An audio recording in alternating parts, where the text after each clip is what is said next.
اب اس کے بعد آ گئی ہے سورہ احزاب. 8 سورتیں مکی اب ختم ہو گئی. سورۃ الفرقان، سورۃ الشعراء، سورۃ النمل، سورۃ القصص، پھر سورۃ العنکبوت، سورۃ الروم، سورۃ لقمان اور سورۃ السجدہ. اب یہ سورت ہے واحد، اور یہ نوٹ کر لیجیے اچھی طرح، اس کا جوڑا ہے سورہ نور کے جو ہم پڑھ چکے ہیں. پہلے 14 سورتوں کے بعد ایک سورت آئی مدنی، سورہ نور.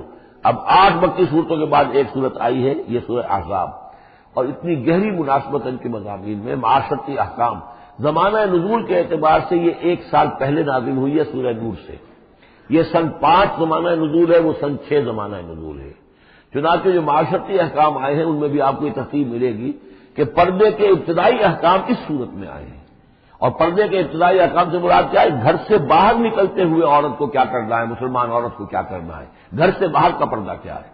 لیکن گھر کے اندر جو پردہ ہے، سطر ہے اس کا ذکر جو ہے وہ یہ سورہ نور کے اندر تھا جو ہم پڑھ چکے ہیں. اس کے محرم کون کون ہیں، گھر میں کون آ سکتا ہے. باقی سب جو ہے نامحرم. وہ گھروں میں ہمارا جو نظام بنا تھا کہ بیٹھک باہر ہوتی تھی، جو بھی مہمان آیا ہے کوئی آیا باہر ٹھہرے گا، اندر نہیں جائے گا.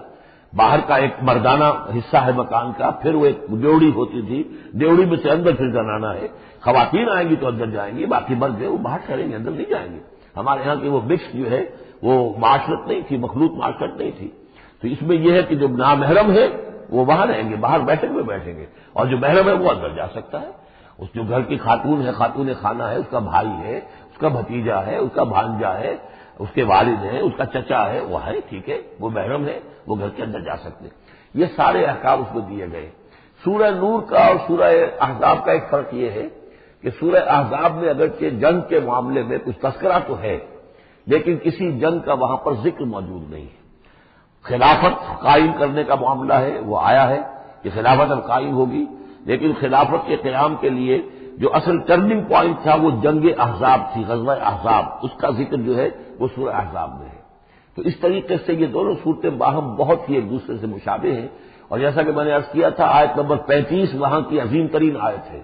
اللہ نور السماوات والارض مثل نورہ کمشکاۃ فیہا مصباح المصباح فی زجاجہ. یہ جو آیت ہے پوری وہ عظیم ترین آیت ہے ایمان کی حقیقت پر. اور ٹھیک 35ویں آیت اس صورت کے اندر ہے کہ جب وہ ایمان حقیقی دل میں پیدا ہو جاتا ہے تو انسان کی شخصیت میں کیا اوصاف پیدا ہوتے ہیں. وہ 10 اوصاف مردوں اور عورتوں کے ذمہ میں دوہرا کر آئے ہیں. وہ اس سورہ مبارکہ میں نمبر 35 آیت وہی ہے. اس میں ایک خاص بات نوٹ کیجئے کہ اگرچہ اس کے جو 2 رکوع ہیں، دوسرا اور تیسرا، وہ ایک ہے اپنے مضمون میں، اور اس کے اندر غزوہ احزاب کا تذکرہ ہے. پہلا رکوع جو ہے وہ پھر چوتھے کے ساتھ جا کر ملے گا، جیسے کہ ہم نے دیکھا تھا سورہ توبہ کے اندر بھی کہ پہلا رکوع پھر چوتھے کے ساتھ جا کر ملتا تھا. اس کے مضامین جو ہے اس کے ساتھ ملتے تھے. درمیان میں جو ہے 2 رکوع آ گئے تھے کہ جو 1 سال پہلے نازل ہوئے، جو کہ یعنی فتح مکہ سے پہلے نازل ہوئے. لیکن اس کے بعد وہ جو نازل ہوئے ہیں سن 9 کے اندر، اس کے اندر جو ہے وہ پہلا رکوع کی 6 آیات اور اس کے بعد پھر چوتھا اور 5واں رکوع. بالکل وہی آپ کو تفصیل یہاں ملے گی. اس لیے کہ قرآن کا اسلوب یہ ہے کہ خاص جو موضوع ہوتا ہے کسی صورت کا، اس سے متعلق آیات کو پہلے نکال کر رکھ دیتے ہیں. جیسے سورہ انفال میں بھی ہم نے دیکھا یسألونک عن الانفال قل الانفال للہ والرسول، اگرچہ وہاں پھر بات کو چھوڑ دیا گیا، پھر جا کر وہ سورت کے وسط میں مضمون آ رہا ہے. اس میں ایک خاص جو مضمون آیا ہے وہ یہ ہے کہ حضور صلی اللہ علیہ وسلم نے جو شادی کی حضرت زینب سے رضی اللہ تعالی عنہ، حالانکہ حضرت زینب جو ہے اس سے پہلے حضور ہی کی فرمائش پر ان کی شادی کی گئی تھی حضرت زید ابن حارثہ سے. زید ابن حارثہ رضی اللہ تعالی عنہ حضور کے غلام تھے، اور حضور نے انہیں آزاد کر کے اپنا بیٹا بنا لیا تھا. تو محبت بہت تھی حضور کو حضرت زید ابن حارثہ سے. لیکن یہ ہے کہ ایک تو منہ بولا بیٹے کی قرآن میں نفی آ گئی کہ منہ بولے بیٹے کی کوئی حیثیت نہیں ہے. اسلام میں اس کی کوئی قانونی اور شریعت کے اندر اس کا کوئی مقام نہیں. بیٹا تو وہی ہے کہ جو آپ کو صلب سے ہے. دوسرے یہ کہ اب منہ بولے بیٹے کی بیوی جب حضرت زید نے طلاق دی تو آیا منہ بولے بیٹے کی بیوی سے کوئی شخص جو ہے وہ نکاح کر سکتا ہے؟ کیا وہ محرمات عبدیہ میں سے ہے؟ تو عرب میں رواج یہ تھا کہ چونکہ وہ منہ بولے بیٹے کو بھی سمجھتے تھے کہ جیسے اصلی بیٹا ہے، تو جیسے یہ کہ جو سلبی بیٹا ہے اس کی بیوی سے اگر اس نے طلاق دے دی ہو یا فرض کیجیے بیٹا فوت ہو گیا ہو، تب بھی یہ ہے کہ اس کی جو بیوی ہے، بیوہ ہے یا مطلقہ ہے، اس سے وہ شخص شادی نہیں کر سکتا شوہر جو فوت ہو گیا ہے یا جس نے طلاق دی اس کا باپ. تو یہاں پر اس میں بڑا طوفان اٹھا، بلکہ یہ کہ حضور کو خود اندیشہ تھا. حضور نے ایک طرح سے کہہ کے بہت کہہ سن کر حضرت زینب کو آمادہ کیا تھا کہ وہ شادی کر لے. زینب جو ہے رضی اللہ تعالیٰ عنہ اونچے گھرانے کی بنو ہاشم کی خاندان سے تعلق رکھنے والی، اور حضرت زید بن حارثہ تھے، ان پر غلامی کا داغ لگ چکا تھا. تو عرب کی ایک خاص جو ہے ان کے ہاں ایک سوچ تھی، ان کا ایک مزاج تھا، ان کی روایات تھی. لیکن بہرحال حضرت زینب نے حضور کی فرمائش پر وہ نکاح کر لیا، لیکن یہ کہ ان میں نباہ نہیں ہو سکا. حضرت زینب انہیں ذہناً قبول نہیں کر سکی کہ یہ میرے برابر کا ہے یا میری اس کی حیثیت جو ہے وہ واقعی ایسی ہے. یعنی شوہر کو جس طرح آنکھوں پر بچھانا چاہیے، شوہر سے جس طریقے سے اس کا ادب ہونا چاہیے، وہ نہیں کر سکی حضرت زینب. لہذا حضرت زید بن حارثہ جو ہے متواتر کہتے رہتے تھے کہ حضور ہمارا معاملہ ٹھیک نہیں چل رہا ہے، مجھے اجازت دیجیے کہ میں اس کو طلاق دے دوں. حضور روکتے تھے کہ ایک تو میں نے اس کو کہہ سن کر شادی کروائی، وہ تو اس کے لیے آمادہ بھی نہیں تھی، نہ گھر والے آمادہ تھے، لیکن میرے کہنے سے شادی کر لی انہوں نے. اب یہ طلاق دیں گے تو طلاق کا داغ لگے گا ان کے اوپر اور صدمہ ہوگا. تو حضور روکتے رہے. لیکن شاید یہ بھی دل میں آپ کے خیال تھا کہ اگر خدا نہ خواستہ زید نے طلاق دے ہی دی تو پھر زینب کی دل جوئی اس کے بغیر ممکن نہیں ہوگی کہ میں خود پھر ان سے شادی کروں. لیکن میں کیسے شادی کروں گا جبکہ میں نے تو زید کو اپنا منہ بولا بیٹا بھی کہا تھا. تو اس حوالے سے تو اسکینڈل بن جائے گا، اور پورے لوگ جو ہیں دشمن تو موجود ہیں، مارے آستین منافقین بھی موجود تھے، وہ اس کو ایک ایشو بنا لیں گے میرے خلاف. یہ ہے پس منظر جو پہلے رکوع میں آ رہا ہے. یا ایھا النبی اتق اللہ، اے نبی اللہ کا تقوی اختیار کیجئے. ولا تطع الکافرین والمنافقین، اور کافروں اور منافقوں کی باتیں نہ مانیے. میں آپ کو اطاعت امر صرف حکم دینے کو نہیں کہتے بلکہ مشورے کو بھی کہتے ہیں، اور اطاعت صرف کسی کا حکم ماننے کو نہیں کہتے، کسی کی بات کو وزن دینا، توجہ سے سننا، یہ بھی اس میں شامل ہے. ولا تطع الکافرین والمنافقین، آپ ان کافروں اور منافقین کی بات کا دھیان نہ کریں. ان اللہ کان علیما حکیما، یقیناً اللہ تعالی علیم ہے اور حکیم ہے. واتبع ما یوحی الیک من ربک، اور پیروی کیجیے اس کی کہ جو آپ کی طرف آپ کے رب کی طرف سے وحی کی جا رہی ہے. ان اللہ کان بما تعملون خبیرا، اور جو کچھ تم کرتے ہو اللہ اس سے واقف ہے. وتوکل علی اللہ، اور اللہ پر توکل کیجیے. وکفی باللہ وکیلا، اور اللہ ہے کافی ہے آپ کے توکل کے لیے، آپ کے لیے سہارا. یعنی یہ کہ آپ لوگوں کی جو پروپیگنڈا ہوگا اس کا اندیشہ ہے آپ کو، اس کا بالکل دھیان نہ کیجیے. ما جعل اللہ للرجل من قلبین فی جوفہ، اللہ تعالیٰ نے کسی انسان کے دل میں دو دل نہیں رکھے، کسی کے سینے میں، کسی کے پیٹ میں. یہاں پہ جوف جو ہے خالی جگہ کو کہتے ہیں، تو سینے کے اندر، کیونکہ یہ کیویٹی کہلاتی ہے، چیسٹ کیویٹی، اور پھر دوسری جو ہے نامنل کیویٹی ہے. تو اس میں دو دل نہیں رکھے ہیں، مطلب دل ایک ہی ہوتا ہے. اسی طریقے سے گویا کہ بات کہی جا رہی ہے. کہنے کو تو ہم کہہ دیتے ہیں کہ دل جو ہے اور ہمارے دل یکجا ہو گئے ہیں، دل سے دل مل گیا، لیتا تو دل ہی رہتا، ایک ہی رہتا انسان کا اپنا دل. لیکن اسی طریقے سے کسی شخص کی دو مائیں نہیں ہوتی، ماں تو وہی ہوتی ہے جس نے اس کو جنا ہے، اور کسی شخص کا بیٹا جو ہے بیٹا وہی ہوتا ہے جو اس کی صلب سے پیدا ہوا ہو.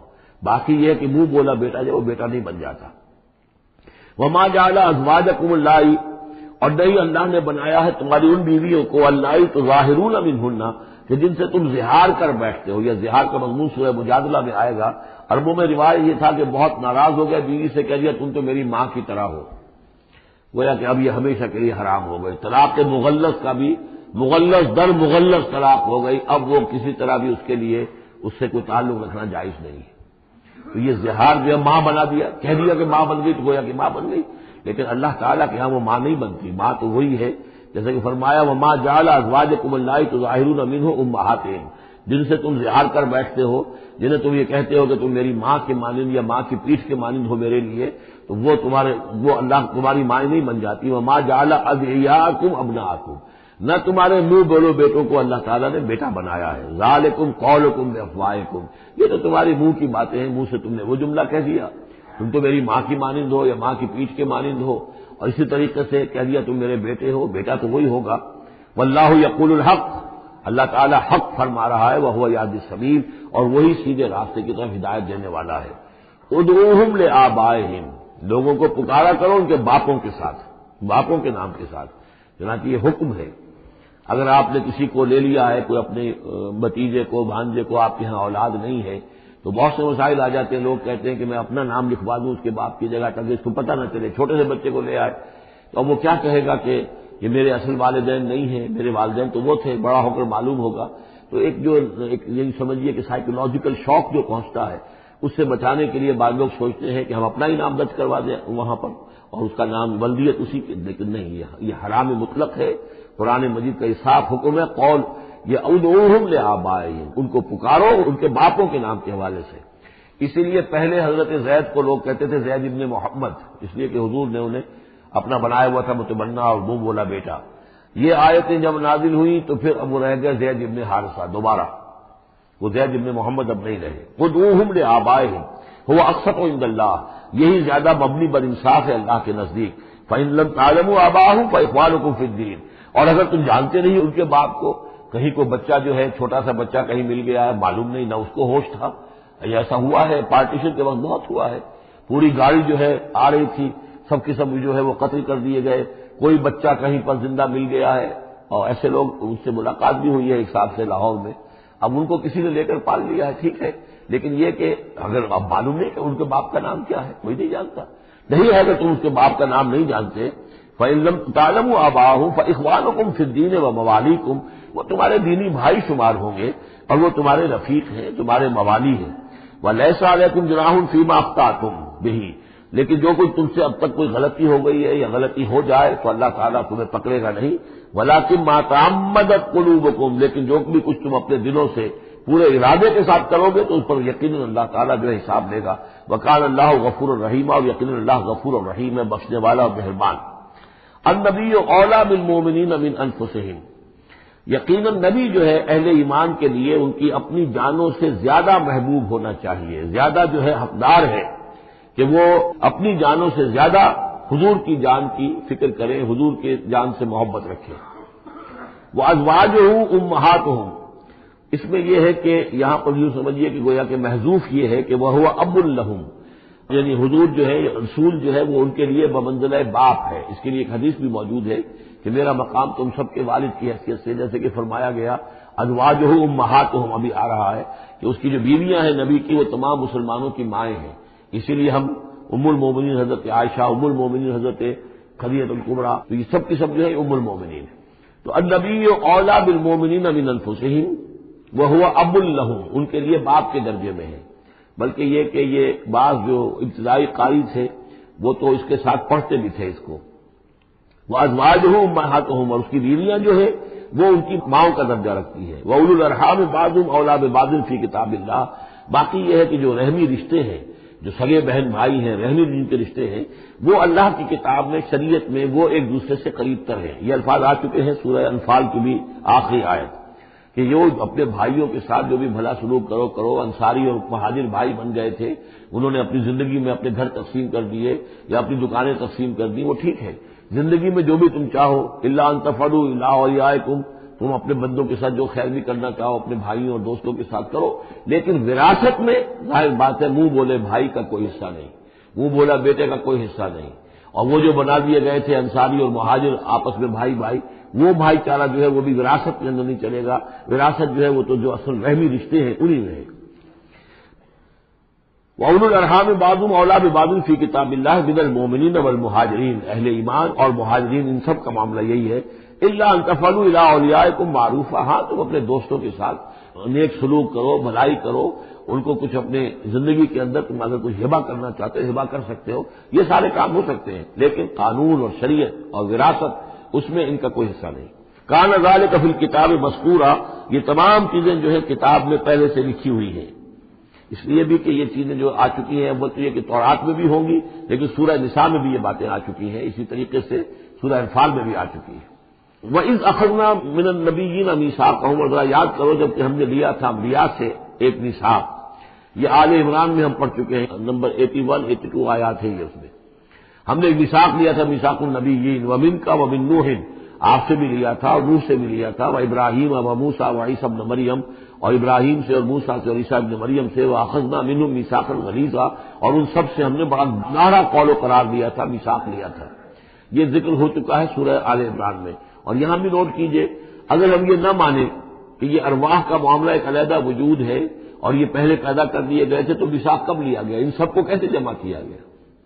وہ تو ایک میثاق الست جو ہے تمام ارواح سے لیا گیا، الست بربکم، پھر ان میں سے جو وہ تھے جنہیں نبوت ملنے والی تھی، روح محمدی بھی موجود تھی اور روح ابراہیم بھی تھی، روح عیسیٰ بھی تھی، یہ ساری ارواح تھی، ان سے پھر ایک ایڈیشنل جو میثاق لیا گیا وہ ظاہر بات ہے کہ جب تک کہ آپ روحانی وجود کا علیحدہ سے ہونا اس کو تسلیم نہیں کرتے تو قرآن مجید کے سارے مضامین جو ہے پھر کہیں گے استعارہ ہے، تو استعارہ رہ جائے گا، پھر کوئی حقیقت ثابت نہیں رہے گی۔ لیسأل الصادقین عن صدقہم، تاکہ اللہ تعالیٰ پوچھ لے سچوں سے ان کے سچ کے بارے میں، اور گویا کہ آگے محذوف ہے والکاذبین من کذبہم، اور جو جھوٹے ہیں ان سے ان کے جھوٹ کے بارے میں سوال کر لے، تاکہ اللہ تعالیٰ پوری طرح پوچھ گچھ کر لے سچوں سے ان کے سچ کے بارے میں۔ وَأَعَدَّ لِلْكَافِرِينَ عَذَابًا أَلِيمًا، اور یقیناً اس نے کافروں کے لیے ایک بہت دردناک عذاب تیار کیا ہوا ہے۔ یہ پہلا رکوع یہاں پر ختم ہو گیا، یہ 8 آیات کا ہے۔ اس کے بعد اب یہ مضمون چلے گا 2 رکوعوں کے بعد چل کر دوسرے تیسرے کے بعد چوتھے رکوع کے ساتھ۔ ابھی یہ صرف اس کی تمہید ہے کہ نبی آپ ان کافروں کا اور منافقین کا اسکینڈل بن جائے گا، تو یہ ہو جائے گا، تو وہ ہو جائے گا، اس کو اپنے ذہن سے بالکل نکال دیجئے۔ جو اللہ کا حکم ہے اس کے اوپر عمل کیجئے۔ آپ کے لیے وہ نکاح کرنے میں قطعاً کوئی قباحت نہیں ہے، اور اللہ تعالیٰ نے تو گویا کہ آپ کو حکم دے دیا، اس لیے کہ وہ آ جائے گا کہ ہم نے تو وہ شادی آپ کی کر دی ہے، ہمارے حکم سے یہ حضرت زینب کے ساتھ آپ کا نکاح جو طے پا چکا ہے۔ اس کے بعد 2 رکوع جو ہے ان میں ذکر ہو رہا ہے غزوہ احزاب کا۔ ہمارے پاس چند منٹ ہے تو غزوہ احزاب کا جو تاریخی پس منظر ہے وہ میں بیان کر دیتا ہوں، باقی اس سے آگے ہم پڑھیں گے انشاءاللہ تعالیٰ کل۔ یہ غزوہ ہوا ہے سن 5 میں، اور اس کے لیے جو ہے بڑا اہتمام ہوا ہے۔ سب سے پہلے تو یہ کہ بنو نذیر جو نکال دیے گئے تھے مدینے سے، اور وہ پھر جا کر خیبر وغیرہ میں آباد ہو گئے تھے، اب انہیں مدینے کی یاد آتی تھی، انہیں ستاتی تھی یاد مدینے کی، وہ واپس آنا چاہتے تھے، وہ چاہتے تھے کہ مسلمانوں سے انتقام لے۔ تو انہوں نے پھر یہ ہے، اور اس میں خاص طور پر وہ ابو عامر راہب جس کا تذکرہ ہم پڑھ چکے ہیں سورہ توبہ کے اندر، انہوں نے جو ہے بڑی محنت کر کے ایک طرف قریش کو آمادہ کیا کہ وہ حملہ کریں، دوسری طرف یہ ہے کہ جو نجد کے قبائل تھے غطفان وغیرہ ان کو آمادہ کیا۔ تو یہ ایک گویا سمجھیے کہ متحدہ محاذ بن کر ایک گرینڈ آرمی جو ہے وہ آئی، 12,000 کی فوج، جو عرب میں یوں سمجھیے کہ یہ کوئی انہونی سی بات تھی کہ کوئی اتنی بھی قوت، وہ شمال سے بھی آئے، جنوب سے بھی آئے، اور مغرب سے بھی آئے، مشرق سے بھی آئے۔ اس کا نقشہ تو بعد میں جب ہم پڑھیں گے تو کھل جائے گا۔ اب انہوں نے آ کر گھیر لیا مدینے کو، محاصرہ کر کے پڑ گئے۔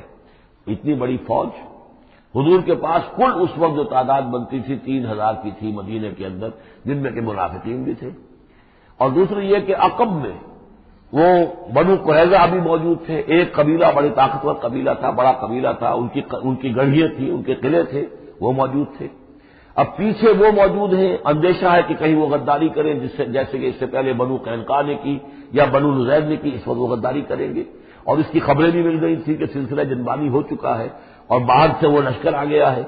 2 طرف مدینے کے حرات ہیں، چٹانیں ہیں لابے کی، سیاہ پتھر ہیں اور چکنے ہیں، ان کے اوپر نہ اونٹ چل سکتا ہے اور نہ گھوڑا دوڑ سکتا ہے۔ تو وہ جو حرات ہیں مدینے کے 2 طرف، وہ تو گویا کہ ایک اللہ تعالیٰ کی طرف سے ایک نیچرل پروٹیکشن جو ہے مدینے کو ملی ہوئی ہے۔ اب 2 طرف جو رہ گئے تو اس میں پیچھے تھے یہ عقب میں جو ہے یہ بنو قریظہ کی گڑھیاں تھیں، اور سامنے کا علاقہ تھا کہ جہاں سے لشکر آ کر جو ہے انہوں نے جو حملہ کرنا تھا۔ تو پھر حضرت سلمان فارسی کے مشورے پر جب یہ مشورہ کیا حضور نے کہ اب اس طرح کیا کیا جائے، اتنا بڑی فوج آ گئی ہے، تو انہوں نے پھر بتایا کہ ہمارے ہاں یہ ایران میں یہ رواج ہے کہ جب اس طرح کی سچویشن ہو تو کھلے میدان میں جا کر لڑنے کی بجائے ہم خندق کھود لیتے ہیں، تاکہ اس خندق کے اندر سے ہو کر پھر یہ ہے کہ جو بھی چھلانگ مار کے آئے گا خندق میں سے اس کو عبور کر کے آئے گا تو ان کے ساتھ مقابلہ کرنا آسان ہے، ایک ایک کر کے آئیں گے، 10-10 آئیں گے، ایک دم پورا لشکر جو ہے دوڑ کر جو ہے کیولری ان کی جو ہے گھوڑے دوڑا کر تو نہیں آ سکتے۔ تو اس حوالے سے پھر خندق کھودی گئی۔ بہت ہی رسد کم تھا، فاقے لوگوں کو ہو رہے تھے، 2-2 3-3 دن کے کھانے کو کچھ نہیں ملا، سردی شدید تھی۔ اس موسم میں پھر طے ہوا کہ خندق کھودو، تو مسلمان خندق بھی کھود رہے تھے، اور اسی دوران یہ خبر بھی مل گئی کہ بنو قریظہ بھی بغاوت پر اور بدعہدی پر آمادہ ہے۔ یعنی ہر اعتبار سے یہ سمجھ لیجئے کہ اللہ تعالیٰ نے اہل ایمان کے صبر اور امتحان کے لیے ایک بہت ہی سخت خوفناک صورت پیدا کر دی۔ اگرچہ اس کے بعد ہوا کیا، اس میں یہ ہے کہ ایک تھے حضرت نعیم ابن مسعود اشجعی، انہوں نے ایک بڑی تدبیر کی، حضور سے آ کر اجازت بھی دی۔ اشجعی قبیلے کے تھے، وہ باہر کے تھے، مدینے کے نہیں تھے، کہ حضور اگر آپ مجھے اجازت دیں تو میں ان کے مابین کچھ آپس میں بد اعتمادی پیدا کر دوں۔ بنو قریظہ کے پاس گئے کہ دیکھو تم یہاں رہتے ہو، یہ تو باہر سے آئے ہیں، فرق کریں، چلے آپ یہ سمجھتے ہیں کہ وہ جیت جائیں گے اور محمد اور ان کے ساتھیوں کو تم ختم کر دو گے، لیکن یہ بھی سوچو کہ اگر برعکس ہو گیا 10%, 20%, 30%, کوئی امکان ہے کہ نہیں؟ تو تم کیا کرو گے؟ تمہیں تو یہاں رہنا ہے، پھر محمد کے ساتھ پھر تمہارا معاملہ ہوگا، اور ہو سکتا ہے کہ وہ چھوڑ کر چلے جائیں پھر. تو تم ایسے کرو کہ ان سے مانگو کہ کچھ لوگ ہاسٹیجز تمہیں دیں اپنے، تاکہ ان کو یقین یہ رہے، تمہیں یقین رہے کہ وہ اپنے وعدے سے پھریں گے نہیں، جو بھی وعدہ انہوں نے کیا ہے تمہارے ساتھ مدد کرنے کا، اور تمہارا جو اندر سے تم مسلمانوں پر حملہ کرو گے تو جو کچھ بھی ان کے وعدے وہ پورے کریں گے. انہوں نے کہا بات تو ٹھیک ہے، یہ نعیم جو کہہ رہا ہے یہ بات صحیح ہے. تو انہوں نے وہ مطالبہ کیا ان سے، قریش سے، وہ جو لشکر باہر پڑے ہوئے تھے 12,000 کے، کہ آپ اپنے کچھ آدمی ہمارے پاس بھیجیے تاکہ ہمیں اعتماد رہے، ہمارے پاس وہ رہیں گے ہاسٹیجز کی حیثیت سے، کہ ہمیں یقین رہے کہ آپ اپنی بات پوری کریں گے. ادھر سے جا کے ان سے کہا کہ وہ تم ان کے اوپر کیسے اعتماد کر رہے، وہ تو تمہارے اوپر اعتماد ہی نہیں کرتے، تم سے آدمی مانگ رہے ہیں. اور اس طریقے سے ان کے مابین جو ہے وہ ایک فرکشن پیدا کر دی، بد اعتمادی پیدا کر دی. ایک تو یہ ایک تدبیر ہوئی، دوسرے یہ کہ سب سارے امتحان پورا ہو گیا اور دودھ کا دودھ پانی کا پانی جدا ہو گیا. اہل ایمان بھی ثابت ہو گئے، ثابت قدم یہ لوگ ہیں، اور منافقین کا بھی جو خب سے باطن تھا ان کی زبانوں پر آ گیا، اور معلوم ہو گیا کہ ان کے دلوں کے اندر نفاق ہے. پھر اللہ تعالیٰ نے ایک تیز آندھی بھیجی. وہ آندھی ایسی آئی، جھکڑ ایسا آیا کہ وہ لشکر جو تھا اس کے خیمے اڑ گئے، جہاں دیریں چڑھی ہوئی تھی چولہوں کے اوپر آگ لگ گئی، اور اس سے ایک افراتفری پیدا ہوئی. اس کے نتیجے میں وہ لشکر انہوں نے اپنا وہاں سے کیمپ اٹھایا اور چلے گئے. باقاعدہ کوئی بڑی لڑائی کی کوئی شکل پیدا ہی نہیں ہوئی، لیکن اللہ نے بس امتحان جو ہے شریر مسلمانوں کا لے لیا. یا ایھا الذین آمنوا اذکروا نعمت اللہ علیکم اذ جاءتکم جنود فارسلنا علیہم ریحا وجنودا لم تروها وکان اللہ بما تعملون بصیرا. صدق اللہ العظیم. رب اشرح لي صدری ویسر لي امری واحلل عقدۃ من لسانی یفقهوا قولی. اللهم ربنا الہمنا رشدنا واعذنا من شرور انفسنا. اللهم ارنا الحق حقا وارزقنا اتباعه وارنا الباطل باطلا وارزقنا اجتنابه. اللهم وفقنا لما تحب وترضى. اللهم ربنا آنس وحشتنا في قبورنا وارحمنا بالقرآن العظيم. اللهم اجعله لنا إماما ونورا وهدى ورحمة. اللهم ذكرنا منه ما نسينا وعلمنا منه ما جهلنا وارزقنا تلاوته آناء الليل وأطراف النهار واجعله لنا حجة يا رب العالمين. آمین. سورہ احزاب کے پہلے رکوع کا ہم ترجمہ کر چکے ہیں، اور میں بتا چکا ہوں آپ کو کہ اس کا جو مضامین کا سلسلہ ہے وہ اب چوتھے رکوع کے ساتھ جڑے گا. درمیان میں جو 2 رکوع آئے ہیں، دوسرا اور تیسرا، یہ دونوں غزوہ احزاب کے ضمن میں ہیں. غزوہ احزاب کا بھی جو کچھ مختصر سا تاریخی پس منظر اور اس کے حالات میں آپ کو بتا چکا ہوں کہ اللہ تعالیٰ نے ایسی سچویشن پیدا فرما دی کہ جس میں مسلمانوں کے لیے شدید ترین اور سخت ترین امتحان ہو گیا. تو میرا اپنا اندازہ ہے واللہ عالم، ذاتی اعتبار سے جس قدر شدید معاملہ حضور کے ساتھ ہوا ہے طائف میں، ذاتی اعتبار سے ظاہر بات ہے کہ وہاں شخصاً آپ پر ہوئی زیادتی جو ہوئی ہے، اور ایک بہت بڑا امتحان اجتماعی سطح پر مسلمانوں کے لیے اسی شدت کا امتحان اور اسی درجے کی آزمائش جو ہے وہ غزوہ احزاب کے موقع پر آئی ہے. 12,000 کا لشکر آ کر مدینے کو گھیر کر پڑ گیا ہے، اور یہ کہ مدینے میں نہ صرف یہ کہ کل نفری 3,000 کی ہے جس میں منافقین بھی ہیں، پھر یہ کہ ان کی پشت پر وہ ایک قبیلہ جو ہے یہود کا بنو قریظہ، ابھی تک اس نے بدعہدی نہیں کی تھی لیکن اب پورا اندیشہ تھا کہ بدعہدی کرے گا، اور وہ چنانچہ اسی محاصرے کے دوران میں اس نے بدعہدی کی بھی، اور ان کی سلسلہ جنبانی ہو بھی گئی تھی باہر سے آنے والے جو حملہ آور تھے ان کے ساتھ. بہرحال اس صورتحال میں جبکہ رسد کی بہت کمی تھی، شدید قحط کی کیفیت تھی، شدید سردی کا موسم ہے، سردی میں ویسے بھی انسان کو غذا کی زیادہ ضرورت ہوتی ہے، اس حال میں پھر خندق کھودنی پڑی مسلمانوں کو. تو یوں سمجھیے کہ جو شدید ترین امتحان ہو سکتا تھا وہ اللہ نے لے لیا، جس کا نتیجہ کیا نکلا؟ جو منافق اپنے دلوں میں نفاق کو چھپائے ہوئے تھے وہ نفاق ظاہر ہو گیا، ان کی زبانوں پر آ گیا، اور یہی اصل میں آزمائش کا اصل مقصود ہے لیمیز الخبیث من الطیب، کہ اللہ تعالیٰ خبیث کو اور طیب کو علیحدہ علیحدہ کر دے، ممیز کر دے، جیسا کہ سورہ عنکبوت کے ہم نے پہلے رکوع میں 2 مرتبہ وَلَيَعْلَمَنَّ اللَّهُ الَّذِينَ صَدَقُوا وَلَيَعْلَمَنَّ الْكَاذِبِينَ وَلَيَعْلَمَنَّ الَّذِينَ آمَنُوا وَلَيَعْلَمَنَّ الْمُنَافِقِينَ۔ اللہ تعالیٰ واضح کر دے گا، کھول کر رکھ دے گا کہ کون ہے سچے اور کون ہے جھوٹے، یعنی کون ہے حقیقتاً مومن اور کون ہے منافق۔ تو اس کا یہ فنومینن ہے، یہ گویا کہ جیسے کہ اس وقت سن 5 نبوی میں شدید ترین حالات ہو گئے تھے غلاموں کے لیے، نوجوانوں کے لیے۔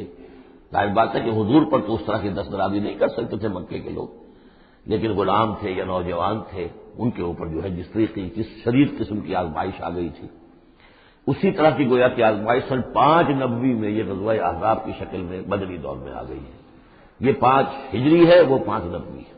یا ایھا الذین آمنوا اذکروا نعمت اللہ علیکم، اہل ایمان یاد کرو اللہ کے اس انعام کو جو تم پر ہوا، اذ جاءکم جنود، جب تم پر حملہ آور ہوئے بہت سے لشکر، بنو غطفان آئے، بنو فزارہ آئے مشرق کی طرف سے، اور جنوب اور مغرب کی طرف سے جو ہے چلے آ رہے ہیں قریش، اور ان کو جو ہے پوری سپورٹ حاصل ہے شمال سے یہود کی، ان میں وہ کہ بنو نذیر بھی ہیں کہ جو مدینے ہی سے نکالے گئے تھے، اور اس کے علاوہ یہ کہ خیبر کے یہودی بھی ہیں۔ فارسلنا علیہم ریحن، تو جب وہ لشکر آ گئے تم پر حملہ آور ہوئے تو ہم نے ان پر ایک آندھی بھیج دی، ایک تیز جھکڑ بھیج دیا، وجنودا لم تروها، وہ آندھی تو تم نے بھی دیکھی کہ آندھی آئی ہے، لیکن یہ کہ اور لشکر بھی ہم نے اتارے تھے جو تم نے نہیں دیکھے، یعنی فرشتے۔ وکان اللہ بما تعملون بصیرا، اور جو کچھ تم کر رہے تھے اللہ اسے دیکھ رہا تھا۔ کون اب کس کے منہ پر، کس کی زبان پر نفاق آ گیا ہے، کس کا ایمان اور پختہ ہو گیا ہے۔ تو یہ ایک جملے میں گویا کہ پوری داستان کو تو اللہ نے سمو لیا۔ 20-25 دن تک محاصرہ رہا، اکا دکا مبارزت ہوئی۔ عمرو بن عبد ود آیا، وہ ان کا بہت ہی پورے عرب کا معنی ہوا جو ہے، وہ شہ سوار بھی تھا اور بہت بڑا وہ لڑاکا آدمی، 90 برس کی عمر، لیکن یہ کہ اس کے مقابلے میں آنے کی کوئی ضرورت نہیں کرتا تھا۔ جب وہ آیا ہے اور اس نے اپنے گھوڑے کو وہ ایڑ لگائی ہے کہ چھلانگ مار کر پوری جو تھی وہ خندق اس کو پار کر کے آ گیا، اور اکیلا ادھر آ کے کھڑا ہو گیا کہ آؤ کوئی ہے تمہارا مقابلہ جو مجھ سے کر سکے۔ بہرحال سب لوگ ششدر حیران تھے کہ اب اس کے مقابلے میں کون جائے۔ بالآخر حضرت علی نکلے رضی اللہ تعالیٰ عنہ، تو حضرت علی نے ہم سے کہا، بلکہ اس نے کہا میرے مقابلے میں جو کوئی بھی آتا ہے، میری عادت ہے یہ کہ میں اسے پہلے 3 مواقع دیتا ہوں کہ وہ کوئی درخواست مجھ سے کرے جو منظور کر لوں۔ حضرت علی نے کہا میری پہلی درخواست یہ ہے کہ تم ایمان لے آؤ۔ میں نے کہا نہیں یہ نہیں ہو سکتا۔ اچھا دوسری درخواست میری یہ ہے کہ تم جنگ سے واپس چلے جاؤ۔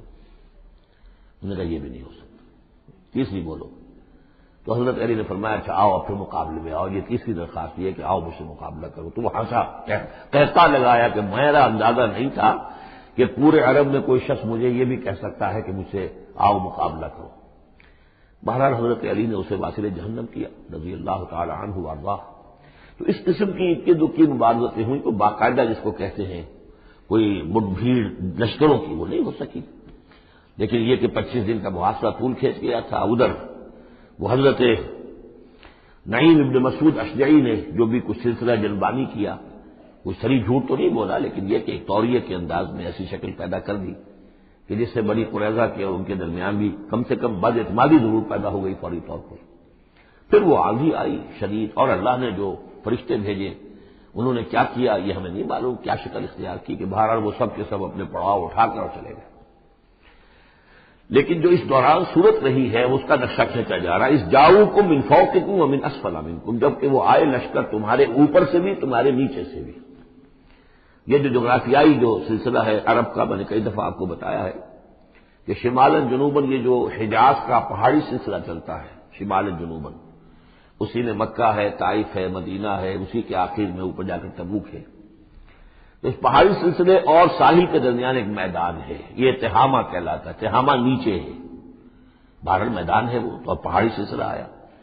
پھر یہ کہیں 30 میل، کہیں 40، کہیں 50 میل چوڑا جو یہ پہاڑی سلسلہ، اس کے بعد جو آتا ہے وہ سطح مرتفع ہے، وہ اونچی سطح ہے، لیکن مرتفع، اس میں پہاڑی سلسلہ نہیں ہے، سطح ہے۔ تو تو اس جاؤکم من فوقکم، تو گویا کہ جو ادھر سے آئے ہیں وہ اوپر سے آئے ہیں، جو مشرق سے آئے، بنو غطفان وغیرہ کے جو قبائل آئے، من اسفل منکم، نیچے سے جو تہامہ کی طرف سے ہو کر آئے ہیں، وہ قریش کا لشکر جو ہے جو مکے سے ہو کر آیا ہے۔ وہی زاغت الابصار، اور جبکہ نگاہیں کج ہو گئی تھی، جسے ہم کہتے ہیں کہ نگاہیں پٹکا گئی خوف کے مارے۔ وہ بلغت القلوب الحناجر، اور جب دل جو ہے وہ حلق میں آ گئے تھے، ہنسلیوں میں آ کر پھنس گئے تھے۔ جب آدمی کے اوپر دہشت ہو تو اس طریقے سے معلوم ہوتا ہے، جسے ہم کہتے ہیں دل بلیوں اچھلنے لگا، تو معلوم ہوتا ہے جب دل کی دھڑکن تیز ہوتی ہے کہ شاید وہ نکل جائے گا یہاں سے۔ وَتَظُنُّونَ بِاللَّهِ الظُّنُونَ، اور تم پھر اللہ کے بارے میں بڑے طرح طرح کے گمان کر رہے تھے، اب دل میں تمہارے خیال آ رہے تھے۔ هُنَالِكَ ابْتُلِيَ الْمُؤْمِنُونَ، اس وقت اہل ایمان کا خوب امتحان لے لیا گیا، ابتلا خوب ہم نے کر لی، جانچ لیا، پرکھ لیا۔ وَزُلْزِلُوا زِلْزَالًا شَدِيدًا، اور وہ ہلا مارے گئے، جھنجھوڑ دیے گئے۔ وَإِذْ يَقُولُ الْمُنَافِقُونَ، اب نتیجہ کیا نکلا؟ جبکہ کہہ رہے تھے وہ منافق، وَالَّذِينَ فِي قُلُوبِهِم مَرَضٌ، اور جن کے دلوں میں روگ تھا، مَا وَعَدَنَا اللَّهُ وَرَسُولُهُ إِلَّا غُرُورًا، ہم سے اللہ اور اس کے رسول نے جو وعدے کیے تھے جھوٹے ثابت ہوئے، ہمیں سبز باغ دکھا کے مروا دیا اللہ نے اور اس کے رسول نے۔ ہم سے کہا تھا کہ کیسر و کسریٰ کی سلطنتیں تمہارے قلبوں میں آئیں گی، ہم سے کہا تھا اللہ کی مدد آئے گی، یہ کہاں اللہ کی مدد آئی؟ بعض منافقین نے کہا ہمارا حال تو یہ کہ ہم قضائے حاجت کے لیے باہر نہیں جا سکتے، ہم مدینے کے اندر محصور ہو گئے ہیں۔ ظاہر بات ہے کہ سینیٹیشن کا بھی کوئی نظام نہیں تھا، کس قدر وہاں پر اس سے ایک مسئلہ پیدا ہو چکا ہو، باہر نکل نہیں سکتے بالکل، تو قضائے حاجت وغیرہ بھی وہیں ہو رہی ہے۔ یہ ان کے منہ پر جو ہے، ان کی زبانوں پر جو اندر کا خبث تھا، اندر کی گندگی تھی، زبانوں پر آ گئی۔ ما وعدنا اللہ ورسولہ الا غرورا، نہیں وعدہ کیا تھا ہم سے اللہ اس کے رسول نے مگر جھوٹا، دھوکے کا وعدہ۔ وَإِذْ قَالَتْ طَائِفَةٌ مِّنْهُمْ يَا أَهْلَ يَثْرِبَ، اور جبکہ ان میں سے ایک گروہ یہاں تک کہہ رہا تھا، اے یثرب والو، لا مقام لکم فارجعوا، اب تمہارا کوئی ٹھکانہ نہیں ہے، لوٹ جاؤ یہاں سے، کہاں تم مقابلہ کر سکتے ہو؟ یہ 12,000 کا لشکر آ گیا، کوئی ممکن ہے؟ کوئی امکان تمہیں نظر آتا ہے؟ تو کسی طریقے سے کہیں سے بھاگنے کے لیے راستہ تلاش کرو۔ وَيَسْتَأْذِنُ فَرِيقٌ مِّنْهُمْ النَّبِيَّ، اور ان میں سے ایک گروہ جو ہے آ کر نبی سے اجازت طلب کر رہا تھا، یقولون ان بیوتنا عورا، اور وہ کہہ رہا تھا کہ ہمارے تو گھر کھلے پڑے ہوئے ہیں، یعنی گھروں کو اندیشہ ہے، گھروں کے اوپر پیچھے سے بنو قریظہ کے لوگ حملہ آور ہو جائیں، ہماری عورتیں وغیرہ جو ہم نے چند حویلیوں کے اندر جن کو جمع کیا ہے، آپ نے یہی کیا تھا حضور نے صلی اللہ علیہ وسلم، خواتین کو، بچوں کو ایک ایسی جگہ پر کہ جہاں وہ وسطی علاقہ تھا مدینے کا، اور وہاں بڑی کوئی حویلی تھی، اس میں جمع کر دیا تھا۔ تو وہ تو ہمیں تو اندیشہ ہے، ہمارے گھر خالی پڑے ہوئے ہیں، اس کے اوپر حملہ ہو سکتا ہے۔ وما ہی اب عورا، حالانکہ وہ نہیں کھلے پڑے ہوئے تھے، اللہ تعالیٰ نے اور اللہ کے رسول نے پہرے وغیرہ کا بندوبست کیا ہوا تھا۔ ان یریدون الا فرارا، حقیقت میں وہ فرار چاہتے تھے، بھاگنا چاہتے تھے، یہ تو بہانہ تھا جو بنا رہے تھے، اصل میں جنگ سے پیٹھ دکھا کر بھاگنا مقصود تھا۔ وَلَوْ دُخِلَتْ عَلَيْهِمْ مِنْ أَقْطَارِهَا، اور اگر کہیں داخلہ ہو ہی گیا ہوتا دشمن کا اس مدینے کے اندر اس کے چاروں طرف سے، ثُمَّ يُسْئِلُ الْفِتْنَةَ، اور پھر ان سے مطالبہ کیا جاتا فتنے کا، یعنی ارتداد کا۔ اگر یہ مشرکین کی فوجیں جو ہے کہیں خدا نہ خواستہ مدینے میں داخل ہو جاتی اور اب وہ کہتی کہ یا تو مرتد ہو جاؤ اور یا آپ تمہیں قتل کرتے ہیں، تو وہ ماں تلبسوا الا لآتوها، وہ فتنے کو قبول کر لیتے، مرتد ہو جاتے، وما تلبسوا بها الا یسیرا، اور تھوڑی سی دیر بھی نہ لگاتے، بہت ہی تھوڑا سا وقفہ، یعنی وہ ایمان ان کے دلوں میں اس کی جڑیں گہری تھی نہیں، تو وہ مرتد ہونے کے لیے تیار تھے۔ وَلَقَدْ كَانُوا عَاهَدُوا اللَّهِ مِن قَبْلُ، حالانکہ کیونکہ وہ مسلمان تھے تو انہوں نے عہد کیا تھا اللہ سے اس سے قبل، لا يولون الادبار، کہ وہ کبھی پیٹھ نہیں دکھائیں گے، جب بھی حق و باطل کا مقابلہ ہوگا پیٹھ نہیں دکھائیں گے۔ وَكَانَ عَهْدُ اللَّهِ مَسْئُولًا، اور یقیناً اللہ کے ساتھ جو عہد کیا گیا اور پھر اس کے بارے میں باز پرس ہوتی ہے کہ وہ عہد پورا کیا گیا یا نہیں کیا گیا۔ قُل لَّن يَنفَعَكُمُ الْفِرَارُ إِن فَرَرْتُم مِّنَ الْمَوْتِ، نبی ان سے کہہ دیجئے کہ تمہیں یہ بھاگنا اور فرار مفید نہیں ہو سکتا اگر تم موت سے بھاگ رہے ہو، اب القتل یا قتل سے، اس لیے کہ موت تو ہر جگہ آ سکتی ہے۔ وَإِذًا لَّا تُمَتَّعُونَ إِلَّا قَلِيلًا، اور آج موت نہ آئی، فرض کیجئے اس موقع پر نہ آئی، تب بھی آخر دنیا میں کوئی سامان رسنے بسنے کا جو ہے رہنے کا وہ آخر لامحدود تو نہیں ہے۔ لا طلب ثم لا تمتعون الا قلیلا، نہیں تمہیں ساز و سامان ملے گا دنیا کی زندگی کا مگر تھوڑا سا، کچھ دن اور جی لو گے۔ قل من ذا الذی یعصمکم من اللہ، ان سے پوچھیے کون ہے وہ جو تمہیں اللہ سے بچا سکے، ان اراد بکم سوءا، اگر اللہ ہی نے فیصلہ کر لیا ہو تمہارے بارے میں کسی بری چیز کا، او اراد بکم رحمہ، اور اگر اللہ نے رحمت کا فیصلہ کیا ہو تو کون ہے جو اس کی رحمت کے آڑے آ سکے۔ ولا یجدون لهم من دون اللہ ولیا ولا نصیرا، اور یہ نہیں پائیں گے اللہ کے مقابلے میں نہ کوئی ولی حمایتی اور نہ مددگار۔ قد یعلم اللہ المعوقین منکم، تم میں سے اے نام نہاد مسلمانوں، اے منافقوں، ہمیں خوب معلوم ہے، اللہ کو خوب معلوم ہے کہ کون ان میں سے روکتے ہیں دوسروں کو کہ مت جاؤ، محاذ پر مت جاؤ۔ جیسا کہ میں بتا چکا ہوں کہ دو طرف تو حرات تھے، ادھر سے حفاظت تھی، پیچھے بنو قریظہ تھے، چونکہ وہ معاہد تھے، ان سے معاہدہ تو موجود تھا، لہٰذا اس اعتبار سے بظاہر وہ بھی محفوظ تھا، ادھر سے حملہ نہیں ہو سکتا تھا، اگرچہ اندیشہ ہر وقت تھا کہ کبھی وہ بھی دغا دیں تو پھر یہ ہے کہ چکی کے دو پارٹوں کے درمیان مسلمان آ جائیں گے۔ لیکن جو سامنے کا علاقہ تھا وہاں وہ خندق جو ہے کھود دی گئی، اور خندق سے ادھر جو ہے وہ مسلمان مورچہ لگا کے بیٹھے ہوئے، تو اب اس جو بھی وہ محاذ بنتا تھا اس پر کوئی نہیں جاتا تھا، روکتے تھے ادھر مت جاؤ، کہاں جا رہے ہو۔ قد یعلم اللہ المعوقین منکم، تم میں سے جو لوگ روکتے ہیں دوسروں کو، والقائلین لاخوانہم ہلم الینا، اور جو کہتے ہیں اپنے بھائیوں سے آؤ ہماری طرف آؤ، گھروں میں گھس جاؤ، چھپ جاؤ، تمہارا جو ہے کہیں نام و نشان نہ رہے، کہاں جا رہے ہو موت کے منہ میں۔ ولا یاتون الباس الا قلیلا، اور وہ نہیں آتے، حاضر نہیں ہوتے جنگ میں، یعنی میدان جنگ میں جہاں پر کہ فوجوں کا پڑاؤ ہے، آمنے سامنے کا معاملہ، مگر کبھی کسی وقت۔ شاذ اشیحتن علیکم، اے مسلمانوں یہ تمہارے حق میں بہت بخیل ہے، کوئی خیر نہیں چاہتے تمہارے لیے، یہ خیر خواہ نہیں ہے، تمہارے بدخواہ۔ فاذا جاء الخوف رأیتہم، اور جب خوف اگر چلا جائے، یہ لشکر چلے جائیں، یہ خوف کی کیفیت ختم ہو جائے، رأیتہم ینظرون، اذا جاء الخوف، جب خوف آتا ہے، خوف کی کیفیت پیدا ہو جاتی ہے، خوفناک صورتحال، رأیتہم ینظرون الیک، تو اے نبی آپ ان کو دیکھتے ہیں کہ آپ کی طرف ایسے دیکھ رہے ہوتے ہیں، تدور اعینہم کالذی یغشی علیہ من الموت، کہ ان کی آنکھیں ایسی پھرتی ہیں جیسے کہ اس شخص کی آنکھ پھرا کرتی ہے کہ جس پر موت کی غشی طاری ہو رہی ہو، کیونکہ مرحلہ آ گیا خطرے کا، پھر جنگ ہے، پھر جانا پڑے گا، پھر وہی ساری صورتحال، سارے اندیشے، سارے خطرات، تو گویا کہ ان کو موت کی غشی اور نزع کی کیفیت میں جو ہوتی ہے، آنکھیں جس طرح کے پتھرا جاتی ہیں یا پھرتی ہیں، اس طریقے سے تدور اعینہم کالذی یغشی علیہ من الموت۔ فَإِذَا ذَهَبَ الْخَوْفُ، اور جب خوف چلا جائے، ختم ہو جائے، یعنی وہ صورتحال جیسے کہ بعد میں ہو گئی کہ چلے گئے لشکر، جب چلے گئے تو اب ان کا طریقہ کار کیا ہے؟ وَإِذَا ذَهَبَ الْخَوْفُ سَلَقُوكُم بِأَلْسِنَةٍ حِدَادٍ، اب وہ تم پر پل پڑتے ہیں اپنی لوہے کی زبانوں کے ساتھ، یعنی زبانیں قینچیوں کی طرح چلنی شروع ہو جاتی ہیں، مسلمانوں پر تنقید بھی ہے، اپنے ایمان کا اظہار بھی ہے، چرب زبانی بھی ہے، تو حداد لوہے کی جیسے کی زبانیں لوہے کی ہو، تو ہمارے محاورے میں قینچی کی طرح زبان کا چلنا۔ سلق جو ہے عربی محاورے میں، عربی لغت میں آتا ہے بسطن بقہر اما بالید او باللسان، کسی کے پر حملہ آور ہونا یا ہاتھ سے یا زبان سے۔ تو سلقوکم بألسنۃ حداد اشیحۃ علی الخیر، اور پھر جو بھی کوئی مال غنیمت ہوگا اس کے اوپر یہ ایسے ہوں گے، جھکے پڑیں گے کہ مال سارا ہمیں ہی مل جائے۔ اولئک لم یؤمنوا، یہ وہ لوگ ہیں کہ جو حقیقتاً ایمان نہیں لائے۔ فأحبط اللہ اعمالہم، تو اے نبی انہوں نے اس کیفیت میں جو بھی کوئی نیکیاں کی ہیں، بظاہر نیکیاں، آپ کے امامت میں نمازیں بھی تو پڑھی ہیں نا انہوں نے، آخر مدینہ منورہ میں وہ نمازیں پڑھتے تھے منافق، کس کی امامت میں؟ محمد رسول اللہ کی امامت میں، کس مسجد میں؟ مسجد نبوی میں، لیکن ان کے سارے اعمال حبط ہو گئے۔ فأحبط اللہ اعمالہم، اللہ نے ان کے تمام اعمال اکارت کر دی۔ وکان ذلک علی اللہ یسیرا، اور یہ چیز اللہ پر بہت آسان ہے۔ یحسبون الاحزاب لم یذهبوا، جبکہ جا چکے ہیں لشکر، ان کا حال یہ ہے کہ ان کے اوپر ابھی تک خوف طاری ہے، جیسے ہوتا ہے کہ کسی بڑے حادثے کے بعد بھی بہت دیر تک اعصاب کے اوپر جو ہے وہ ایک طرح کی کپ کپی طاری رہتی ہے، انسان کی سنسناہٹ سی رہتی ہے، اتنا بڑا حادثہ ہوا ہے۔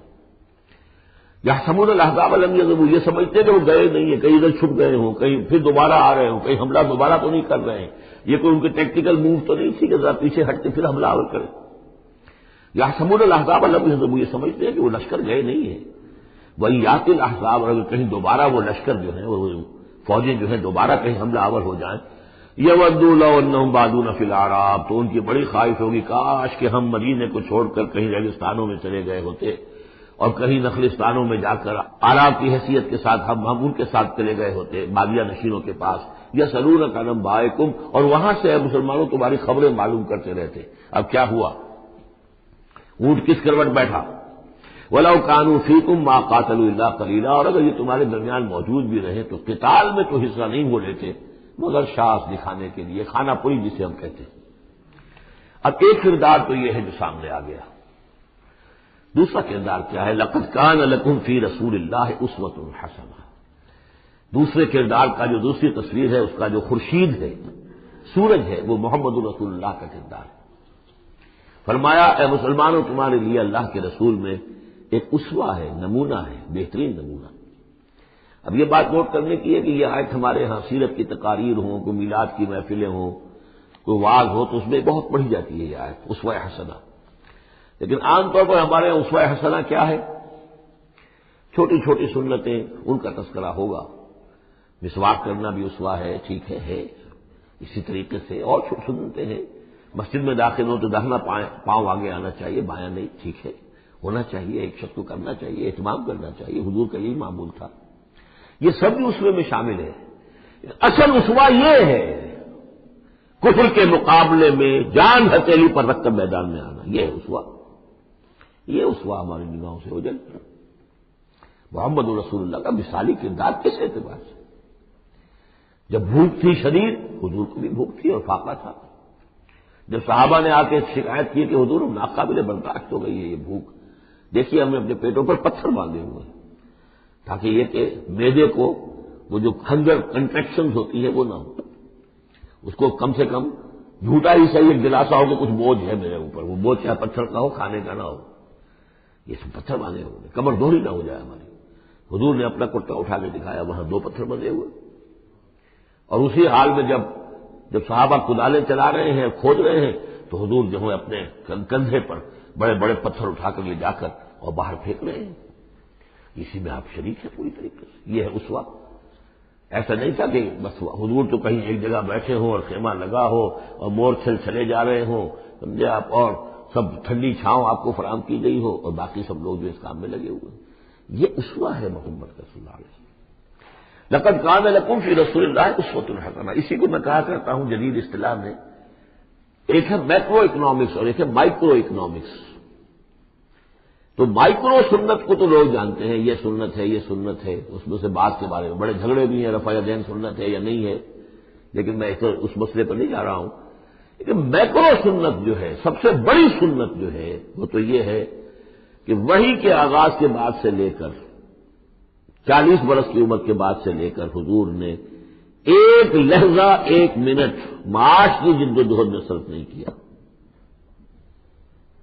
پوری زندگی، پورا وقت، پوری توانائی، پوری قوت دعوت دین، اقامت دین، دین کی دعوت، دین کی اقامت اسی میں لگائی۔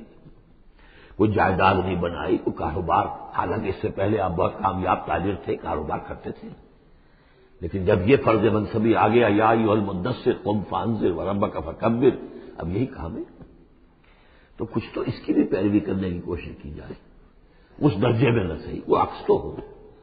میکرو سنت جو ہے کسی درجے میں تو اپنی زندگی کے اندر اس کا عکس پیدا کیا جائے، ہاں اس کے ساتھ پھر چھوٹی چھوٹی سنتیں بھی ہو جاؤں تو کیا کہنے ہیں، پھر نور علی نور ہے۔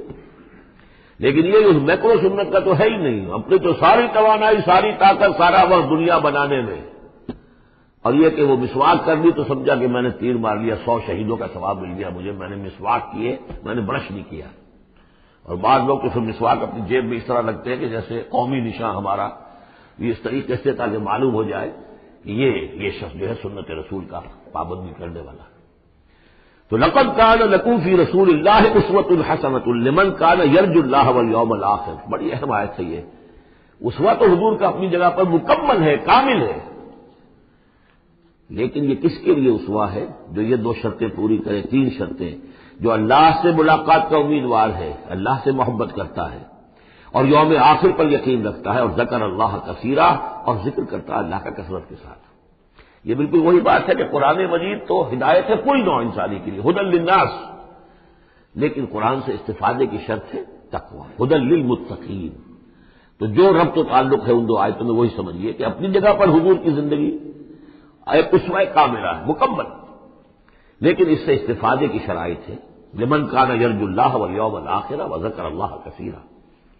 اب یہ اہل ایمان، حضور کے بعد اہل ایمان کا تذکرہ ہو رہا ہے. محمد رسول اللہ والذین معہ، اب معہ جو تھے اہل ایمان. ولما رأى المؤمنون الاحزاب، اور جب اہل ایمان نے دیکھا ان لشکروں کو، قالوا هذا ما وعدنا الله ورسوله وصدق الله ورسوله، انہوں نے کہا یہی تو ہے جس کا اللہ نے وعدہ کیا تھا ہم سے اور اس کے رسول نے وعدہ کیا تھا. اب دیکھیے ایک ہی سچویشن ہے، اس کا ریئیکشن کس قدر ایک دوسرے سے مختلف ہے. معلوم ہے یہ مسئلہ ہے انسان کا اندرونی، یضل بہ کثیرا ویہدی بہ کثیرا. تو جیسے قرآن کے بارے میں آیا اسی طریقے سے اس سچویشن سے بھی انہوں نے کیا کہا، ہم نے تو سنا ہوا ہے، پہلے ہی اللہ نے کہہ دیا تھا وَلَنَبْلُوَنَّكُمْ بِشَيْءٍ مِّنَ الْخَوْفِ وَالْجُوعِ وَنَقْصٍ مِّنَ الْأَمْوَالِ وَالْأَنفُسِ وَالثَّمَرَاتِ. یہ قرآن مجید میں سورہ بقرہ میں آیت نہیں آ چکی تھی؟ لَتُبْلَوُنَّ فِي أَنفُسِكُمْ وَأَمْوَالِكُمْ، یہ کیا سورہ آل عمران میں آیت نہیں آ چکی تھی؟ یہ تو چیزیں وہی تو ہیں جس کا کہ ہم سے وعدہ کیا تھا. وَلَمَّا رَأَى الْمُؤْمِنُونَ الْأَحْزَابَ، جب دیکھا اہل ایمان نے ان احزاب کو، قالوا هذا ما وعدنا الله ورسوله وصدق الله ورسوله، اور بالکل صحیح کہا تھا اللہ نے بھی اور بالکل صحیح فرمایا تھا اس کے رسول نے بھی. وما زادهم الا ایمانا وتسلیما، اور نہیں ہوا ان میں کسی شے کا اضافہ مگر ایمان اور تسلیم. ایمان کے ساتھ تسلیم، سر تسلیم خم. سر تسلیم خم ہے جو مزاج یار میں آئے، جو اللہ کی طرف سے فیصلہ ہے. جیسا کہ ہم پڑھ چکے ہیں سورہ توبہ میں، اگرچہ سورہ توبہ تو بہت بعد میں نازل ہوگی، ابھی 4 سال بعد میں اس سورہ مبارکہ کے وہ زمانہ نزول کے اعتبار سے، لیکن ہم تو پڑھ چکے ہیں. ہر طرح موسم بنا اللہ الحسنین. ہمارے لیے تم کس چیز کا انتظار کر سکتے ہو سوائے 2 نہایت اعلیٰ ترین صورتوں کے. ہم سب کے سب شہید ہو جائیں تب بھی ہماری کامیابی ہے، اور ہم کامیاب ہو کر آ جائیں تو تم بھی مانو گی کامیابی. اس لیے ہمیں تو کوئی اندیشہ ہی نہیں. تو اس میں تسلیم ان کے اندر، اور ہم بھی تسلیم کی خو ڈالیں گے. بے نیازی تیری عادت ہی صحیح. من المؤمنین رجال صدقوا ما عاهدوا الله علیہ، ان اہل ایمان میں وہ جمع مرد لوگ ہیں رضی اللہ تعالی عنہم وارضاہم اجمعین، صدقوا ما عاهدوا الله علیہ، جنہوں نے سچا کر دکھایا وہ عہد جو انہوں نے اللہ سے کیا تھا. انہوں نے کہا کہ اپنی جان اور مال حاضر ہے، ہم جنت کے عوض یہ سب کچھ دینے کو تیار ہیں. انہوں نے وہ عہد پورا کر دیا. فَمِنْهُمْ مَنْ قَضَىٰ نَحْبَهُ، ان میں سے وہ بھی ہیں جو اپنی نظر گزار چکے، نظر پیش کر چکے. کتنے ہی صحابہ تھے جو اس وقت تک جام شہادت نوش کر چکے تھے. سن 5 ہے یہ تو، سن 3 میں 70 صحابہ تو غزوہ احد کے اندر ہی شہید ہوئے. فَمِنْهُمْ مَنْ قَضَىٰ نَحْبَهُ، ان میں وہ بھی ہیں کہ جو اپنی نظر پیش کر چکے. وَمِنْهُمْ مَنْ يَنْتَظِرُ، اور باقی جو ہے وہ منتظر ہے کہ کب وقت آئے. یہ تو ہم انتظار میں ہیں کہ کب اللہ تعالیٰ ہمیں بھی شہادت کا درجہ دے، ہماری بھی شہادت قبول فرما لے. وبال دوش ہے سر جس میں ناتواں پہ مگر لگا رکھا ہے تیرے خنجر و ثنا کے لیے. ہم تو اللہ منتظر ہیں کہ کب ہماری باری آ جائے. فَمِنْهُمْ مَنْ قَضَىٰ نَحْبَهُ وَمِنْهُمْ مَنْ يَنْتَظِرُ وَمَا بَدَّلُوا تَبْدِيلًا، اور انہوں نے ہرگز تبدیلی کوئی نہیں کی جو انہوں نے عہد اللہ سے کیا، سرے بوس میں فرق نہیں آنے دیا. لِيَجْزِيَ اللَّهُ الصَّادِقِينَ بِصِدْقِهِمْ، تاکہ اللہ تعالیٰ سچوں کو ان کی سچائی کا پورا بدلہ دے. وَيُعَذِّبَ الْمُنَافِقِينَ إِن شَاءَ أَوْ يَتُوبَ عَلَيْهِمْ، اور ان منافقوں کو چاہے تو ان پر عذاب بھیج دے اور چاہے تو ابھی ان کی توبہ قبول کر لے، انہیں توبہ کا موقع دے دے. یہ میں بتا چکا ہوں کہ آخری جو فیصلہ ہوا وہ جب کہ غزوہ تبوک کا معاملہ ہوا ہے، پھر آخری فیصلے ہوئے ہیں. یہ سورہ نساء جو ہے اس کے اندر بھی وہ آیت آ گئی تھی فی الدرک الاسفل من النار، لیکن آخری چیز کہ اے نبی استغفر لہم او لا تستغفر لہم ان تستغفر لہم 70 مرۃ فلن یغفر اللہ لہم. جب آپ ان منافقوں کے لیے استغفار کریں یا نہ کریں، اگر 70 مرتبہ بھی استغفار کریں گے تب بھی اللہ ان کو معاف نہیں فرمائے گا. ان اللہ کان غفور الرحیم، یقینا اللہ غفور الرحیم ہے. ورد اللہ الذین کفروا، اللہ نے لوٹا دیا ان کافروں کو جو چڑھ کر آئے تھے بڑے شان و شوکت کے ساتھ. وہ پورے لشکر جو ہے سب چلے گئے بغیظہم، وہ اپنے غصے کو ساتھ ہی لے گئے. وہ غصہ جو ہے وہ نکالے بغیر، یا تو کوئی جنگ ہوتی، کچھ وہ قتل عام کرتے تو کچھ غصہ ان کا نکلتا، اللہ نے ان کو ان کے غصے کے ساتھ ہی واپس کر دیا. ورد اللہ الذین کفروا بغیظہم لم ینالوا خیرا، انہیں کوئی خیر حاصل نہ ہو سکا، کوئی فتح ہوتی، کوئی کارنامہ سر انجام دیا ہوتا، کچھ نہیں۔ وکفى اللہ المؤمنین القتال، اور اللہ کافی رہا اہل ایمان کی طرف سے قتال کے لیے۔ اہل ایمان کو تو جنگ کی نوبت ہی نہیں آئی، کھلی جنگ تو ہوئی نہیں، اللہ نے خود ہی آندھی بھیج کر اور جو بھی اپنی خفیہ تدابیر ہیں، جو بھی اپنی مدد تھی فرشتوں کے ذریعے سے، اللہ تعالیٰ نے گویا کہ اہل ایمان کو اس امتحان میں سے تو گزار دیا، باقی یہ کہ کوئی غضب نہیں پہنچنے دیا۔ وکان اللہ قویا عزیزا، اور یقیناً اللہ تعالیٰ قوی اور عزیز ہے، زبردست ہے، قوت والا ہے۔ وانزل الذین ظاہروہم، اب یہ دوسرا ہے، اس کا جو ضمیمہ ہے غزوہ احزاب کا، وہ غزوہ بنی قریظہ ہے۔ روایات میں آتا ہے کہ حضور نے جب یہ لشکر چلے گئے، غزوہ احزاب ختم ہو گیا، تو آ کر واپس گھر آ کر اپنے ہتھیار وغیرہ اتارے، ذرا اتاری، تو حضرت جبرائیل آئے کہ آپ نے ہتھیار اتار دی، ہم نے تو ابھی اتارے نہیں ہیں، ابھی بنو قریظہ کو کیفر کردار تک پہنچانا ہے۔ انہوں نے جو غداری کی اس موقع پر، اپنے عہد کو توڑا ہے، اس کی سزا انہیں دینی ہے۔ چنانچہ حضور نے حکم دیا کہ اب کوئی مسلمان جو ہے عصر کی نماز نہ پڑھے یا کوئی مغرب کی نماز نہ پڑھے، جو بھی کوئی وقت معین کیا، جب تک کہ وہ بنی قریظہ کے علاقے میں پہنچ نہ جائے۔ وہاں جا کر اب وہاں جا کے پھر ان کا گھیراؤ کیا گیا، محاصرہ ہوا۔ وہ محاصرہ بھی خاصا طویل ہوا، ان کا قلعہ بڑا مضبوط تھا، لیکن تنگ آ کر بالآخر انہوں نے ہتھیار ڈال دیے اور یہ کہا کہ سعد بن معاذ جو رئیس اوس تھے اور ان کے حلیف تھے، اوس کے قبیلے کے ساتھ ان کی پرانی جو ہے وہ حلیفی تعلقات تھے، حلیفانہ تعلقات، کل جو وہ فیصلہ کر دیں گے ہمیں منظور ہوگا۔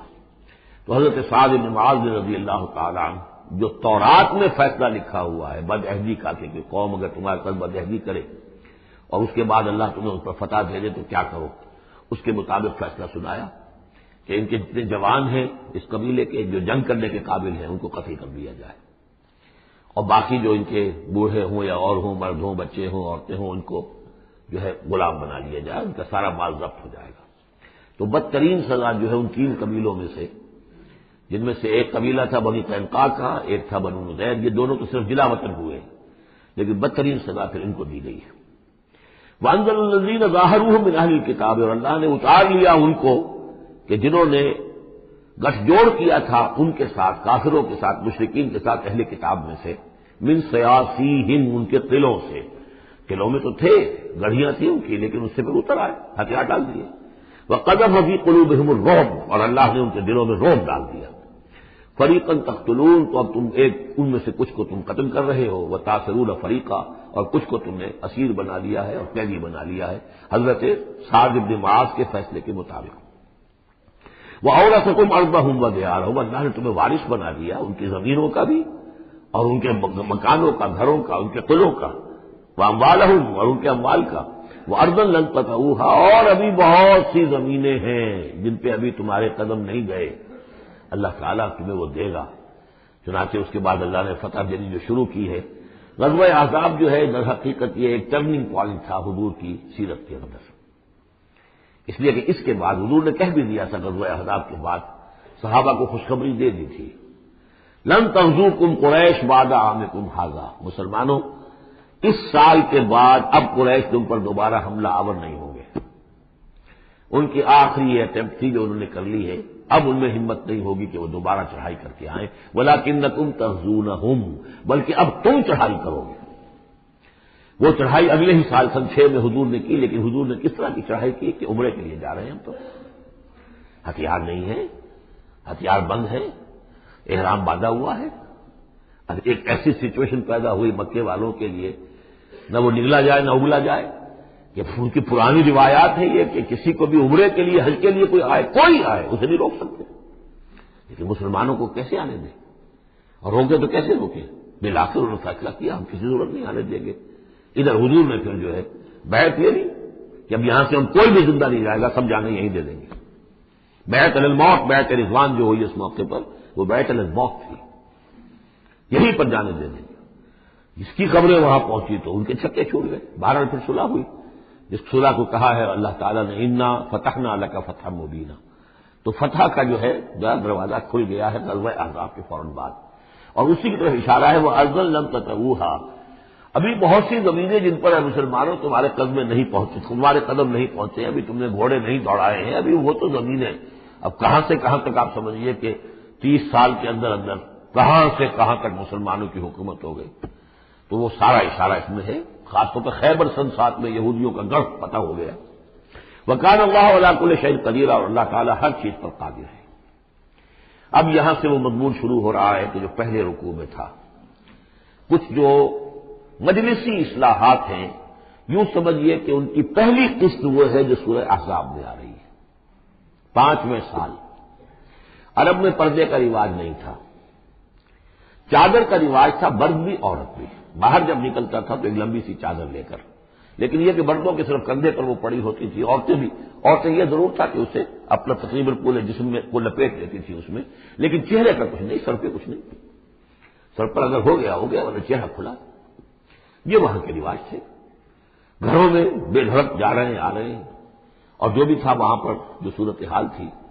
اب اس میں جو تدریجاً اصلاح کی گئی تو پہلی بات جو سمجھنے کی ہے وہ یہ ہے کہ اصلاح کا آغاز ہوا چیریٹی بگنز ایٹ ہوم، نبی کے گھر سے آغاز کیا گیا، اور نبی کی بیویوں کو سب سے پہلے مخاطب کیا گیا، اس لیے کہ یہاں سے اس کا آغاز ہوگا. اور اس میں ایک بڑا لطیف نکتہ یہ ہے کہ حضور صلی اللہ علیہ وسلم جو اسوہ حسنہ ہے کامل، تو مردوں کے لیے تو کامل اسوہ حسنہ ہے حضور صلی اللہ علیہ وسلم، باپ کی حیثیت سے، بیٹے کی حیثیت سے، داماد کی حیثیت سے، خسر کی حیثیت سے، قاضی القضات کی حیثیت سے، سپہ سالار کی حیثیت سے، ہیڈ آف دی اسٹیٹ کی حیثیت سے، امام کی حیثیت سے، خطیب کی حیثیت سے، معلم کی حیثیت سے، مربی اور مزکی کی حیثیت سے، جتنی حیثیتیں آپ گن سکتے ہیں حضور کی سیرت میں اسوہ موجود ہے. ایک پہلو سے اسوے میں کمی ہے، اور وہ کمی کیا ہے؟ عورتوں کے جو خاص نسوانی معاملات ہوتے ہیں اس میں تو حضور اسوہ نہیں بن سکتے. حضور تو مرد ہے، تو عورتوں کی زندگی کا ایک حصہ ہے کہ نہیں؟ تو عورتوں میں بھی اسوہ کون ہے؟ وہ آپ کے ازواج مطہرات کو اسوہ بنایا جا رہا. اس لیے اصلاح کا عمل ان سے شروع کیا گیا، اور ان کو گویا کہ کہہ دیا گیا کہ تم اگر نیکی کرو گی دوہرا اجر پاؤ گی. کیوں؟ کہ تمہیں تو دیکھ کر تمام مسلمان خواتین نے جو تمہارے نقش قدم کی پیروی کرنی ہے، اور خدا نے خواستہ تم نے کوئی غلط حرکت کی تمہیں دوہری سزا ملے گی، اس لیے کہ تم تو ان کے لیے اب اسوہ ہو. تو گویا کہ اسی سورہ مبارکہ میں حضور کے بارے میں آیت آئی ہے لقد کان لکم فی رسول اللہ اسوۃ حسنہ. لیکن حضور کے اس اسوے میں جو ایک پہلو سے کمی ہے کہ خواتین کے لیے ان کے جو مخصوص نسوانی معاملات ہیں ان کے لیے حضور کی شخصیت میں اسوہ نہیں ہے، اس خلا کو پر کیا ہے ازواج مطہرات کے ذریعے سے. یا ایھا النبی قل لازواجک، اے نبی کہہ دیجیے اپنی بیویوں سے، ان کنتن تردن الحیات الدنیا وزینتہا فتعالین امتعکن واسرحکن سراحا جمیلا. یہ واقعہ ایلا ہے. اب آپ کو معلوم ہے کہ جب مسلمانوں کے ہاں اب خوشحالی آ گئی، اب فتح کا دور شروع ہو گیا، مال غنیمت بھی آیا ہے، تو عام مسلمانوں کے گھر میں خوشحالی ہو گئی، تو ازواج مطہرات بنائے طبع بشری ان کی طرف سے بھی ایک تقاضا آیا کہ ہمارا بھی نفقہ، ہمارا خرچہ کچھ بڑھایا جائے. اس مطالبے کو حضور نے اتنا ناپسند کیا کہ قسم کھا لی کہ 1 مہینے تک میں گھر میں کسی گھر میں نہیں جاؤں گا، کسی اپنی اہلیہ محترمہ سے ملاقات نہیں کروں گا. اور مسجد کے ساتھ ہی ایک بالا خانہ سا تھا، اس میں آپ نے اپنا جو ہے وہ قیام کر لیا. تو ایک طوفان مچ گیا مدینے میں. اب حضرت ابوبکر کی بیٹی حضرت عائشہ حضور کے گھر میں ہے، حضرت عمر کی بیٹی حضرت حفصہ حضور کے گھر میں ہے کہ اب یہ کیا ہو رہا ہے، کیا ان کو طلاق ہو جائے گی، کیا ہوگا، حضور نے کیا فیصلہ کر لیا ہے. اس کو ایلا کہتے ہیں، کچھ عرصے کے لیے بیویوں سے قطع تعلق کر لینا. اور یہ سورہ الذین یولون من نسائہم، اس کا حکم جو ہے وہ آ چکا، 4 مہینے سے زیادہ کی اجازت نہیں ہے. لیکن یہ کہ بہرحال یہ جب حضور نے کیا تو اس کے بعد پھر یہ آیات نازل ہوئی کہ نبی اب آپ صاف 2 آپشن رکھ دیجئے اپنی ازواج کے سامنے. اگر تو انہیں دنیا چاہیے تو وہ خود آیات ہی میں دیکھ لیجئے، ان کنتن تردن الحیات الدنیا، کہ اگر تو تم چاہتی ہو دنیا کی زندگی، اس کی زیبائش اور آرائش، وزینتہا فتعالین، آؤ امتعکن، میں تمہیں مال و متاع دے دوں گا، واسرحکن سراحا جمیلا، پھر میں اپنے گھر سے تمہیں رخصت کر دوں گا خوبصورتی کے ساتھ. کوئی دنگا نہیں، کوئی فساد نہیں، کوئی لڑائی نہیں، لیکن یہ کہ پھر تم میرے گھر میں نہیں رہ سکتے، پھر میں اپنے ہاتھ سے تمہیں رخصت کر دوں گا. وَإِن كُنتُنَّ تُرِدْنَ اللَّهَ وَرَسُولَهُ، اور اگر تم طالب ہو اللہ کی اور رسول کی، ان کی رضا چاہتی ہو، وَالدَّارَ الْآخِرَةَ، اور بجائے اس دنیا کے تم آخرت کا گھر جو ہے اس کی طالب بن جاؤ، فإن اللہ أعد للمحسنات منکم اجرا عظیما، تو اللہ تعالیٰ نے تم جیسی نیک بیویوں کے لیے اللہ تعالیٰ نے بہت بڑا اجر جو ہے وہ فراہم کیا ہے، تیار کیا ہے۔ یعنی وہ آپشن تمہارا ہے، اگر دنیا کی آسائش چاہیے تو آؤ، فیصلہ کر لو، چوز کر لو، چوائس از یورس۔ میں تمہیں مال و متاع دے کر اپنے گھر سے رخصت کر دوں گا خوبصورتی کے ساتھ، اور اگر میرے ہاں رہنا ہے تو پھر تو یہی ہے، فقر ہے، فاقہ ہے، یہ اختیاری فقر تھا آپ کا۔ اور اس میں ظاہر بات واقعہ یہی ہے کہ جب یہ بات رکھی گئی سب سے پہلے حضرت عائشہ نے کہا میں تو اللہ اور اس کے رسول کو منتخب کرتی ہوں، اور ایک ایک کر کے تمام ازواج نے یہ کہا، اپنے تمام مطالبات سے وہ دستبردار ہو گئی، اور پوری زندگی اس طرح گزری ہے کہ کبھی 2 وقت جو ہے چولہا گرم نہیں ہوا ہے محمد کے گھر میں صلی اللہ علیہ، کسی بھی گھر میں، کسی بھی زوجہ محترمہ کے گھر میں۔ یا نساء النبی من یات منکن بفاحشۃ مبینۃ، اے نبی کی بیویوں، اگر خدا نخواستہ بالفرض تم میں سے کسی کی طرف سے کسی کھلی بے حیائی کا ارتکاب ہوا، یضاعف لها العذاب ضعفین، اسے عذاب دیا جائے گا دگنا، وکان ذلک علی اللہ یسیرا، اور یہ اللہ پر بہت آسان ہے، یہ نہ سمجھنا نبی کی بیوی ہے تو نبی ہمیں بچا لے گا۔ اسی لیے قرآن مجید میں بار بار آتا ہے حضرت نوح کی بیوی، حضرت لوط کی بیوی، حضرت لوط کی بیوی کا ذکر بہت زیادہ ہے۔ نبی بھی اپنی بیوی کو نہیں بچا سکتا، اگر اس کا اپنا کردار غلط ہے، اس کا اپنا جو رویہ ہے صحیح نہیں ہے، اگر اس ایمان اور عمل صالح سے محروم ہے تو کچھ نہیں۔ چنانچہ حضور نے ایک مرتبہ اپنے قریبی گھرانے کی جو خواتین تھیں ان کو بٹھایا اور ایک ایک کا نام لے لے کر کہا ہے، یا فاطمہ بنت محمد صلی اللہ علیہ وسلم انقذی نفسک من النار فانی لا املک لک من اللہ شیئا، اے فاطمہ محمد کی بیٹی خود اپنے آپ کو آگ سے بچاؤ، نکالو اپنے آپ کو آگ سے اپنے عمل سے، اس لیے کہ مجھے اللہ کے ہاں کوئی اختیار تمہارے بارے میں حاصل نہیں ہوگا، اگر فاطمہ کے بارے میں نہیں تو میں کس کے بارے میں؟ یا صفیہ تو امت رسول اللہ، اے صفیہ اللہ کے رسول کی پھوپھی، انقذی نفسک من النار فانی لا املک لک من اللہ شیئا، اپنے آپ کو جہنم کی آگ سے بچانے کی کوشش کرو، اسے نکالو اپنے آپ کو، اور میں قیامت کے دن میں اللہ کے محاسبے کے وقت میں تمہارے کام نہیں آ سکوں گا۔ ومن یقنط منکن للہ ورسولہ، تو اب جو کوئی بھی تم میں سے اللہ اور اس کے رسول کی اطاعت پر کاربند ہو جائے، فرما برداری اختیار کرے، وتعمل صالحا، اور نیک عمل کرے، نؤتها اجرها مرتين، تو اسے ہم اس کا اجر بھی دیں گے دوہرا۔ غلطی کرو گی تو سزا دگنی، اور صحیح طرز عمل ہوگا ایمان اور عمل صالح والا تو اجر بھی تمہارا دگنا ہوگا۔ اعتدنا لها رزقا کریما، اور اس کے لیے اللہ تعالیٰ نے ہم نے بہت ہی رزق کریم باعزت روزی کا اہتمام جنات کے اندر کیا ہوا ہے۔ یا نساء نبی لستن کاحد من النساء، ہے نبی کی بیویوں تم عام عورتوں کے مانند نہیں ہو، تم نبی کی بیویاں ہو۔ یہاں اس کو سمجھ لیجیے، مراد کیا ہے کہ تمہیں اسوہ بننا ہے امت کی تمام خواتین کے لیے تا قیامت۔ لستن کاحد من النساء، اب پہلی ہدایت یہ دی گئی ان اتقیتن فلا تخضعن بالقول۔ اب ظاہر بات ہے، پہلی یوں سمجھیے کہ جو معاشرے کا نقشہ میں کھینچ چکا ہوں کہ لوگ آتے تھے گفتگو کرتے تھے بے دھڑک۔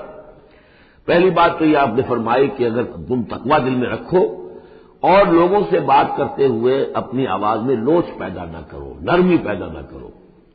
ظاہر بات ہے عورت کی آواز اس کے اندر مرد کے لیے کشش ہے، اور اگر کہیں طرح اس میں لوچ بھی ہو تو اگر کسی کے دل میں کوئی خباثت ہے، کوئی گندگی ہے، منافق بھی تو اسی معاشرے میں تھے نا، اور وہ تو کوئی موقع نہیں جانے دینا چاہتے تھے کوئی اسکینڈل اٹھانے کا حضور کے خلاف اگر ہو جائے۔ سورہ نور میں ہم پڑھ چکے ہیں کہ حضرت عائشہ تک پر توبت لگ گئی۔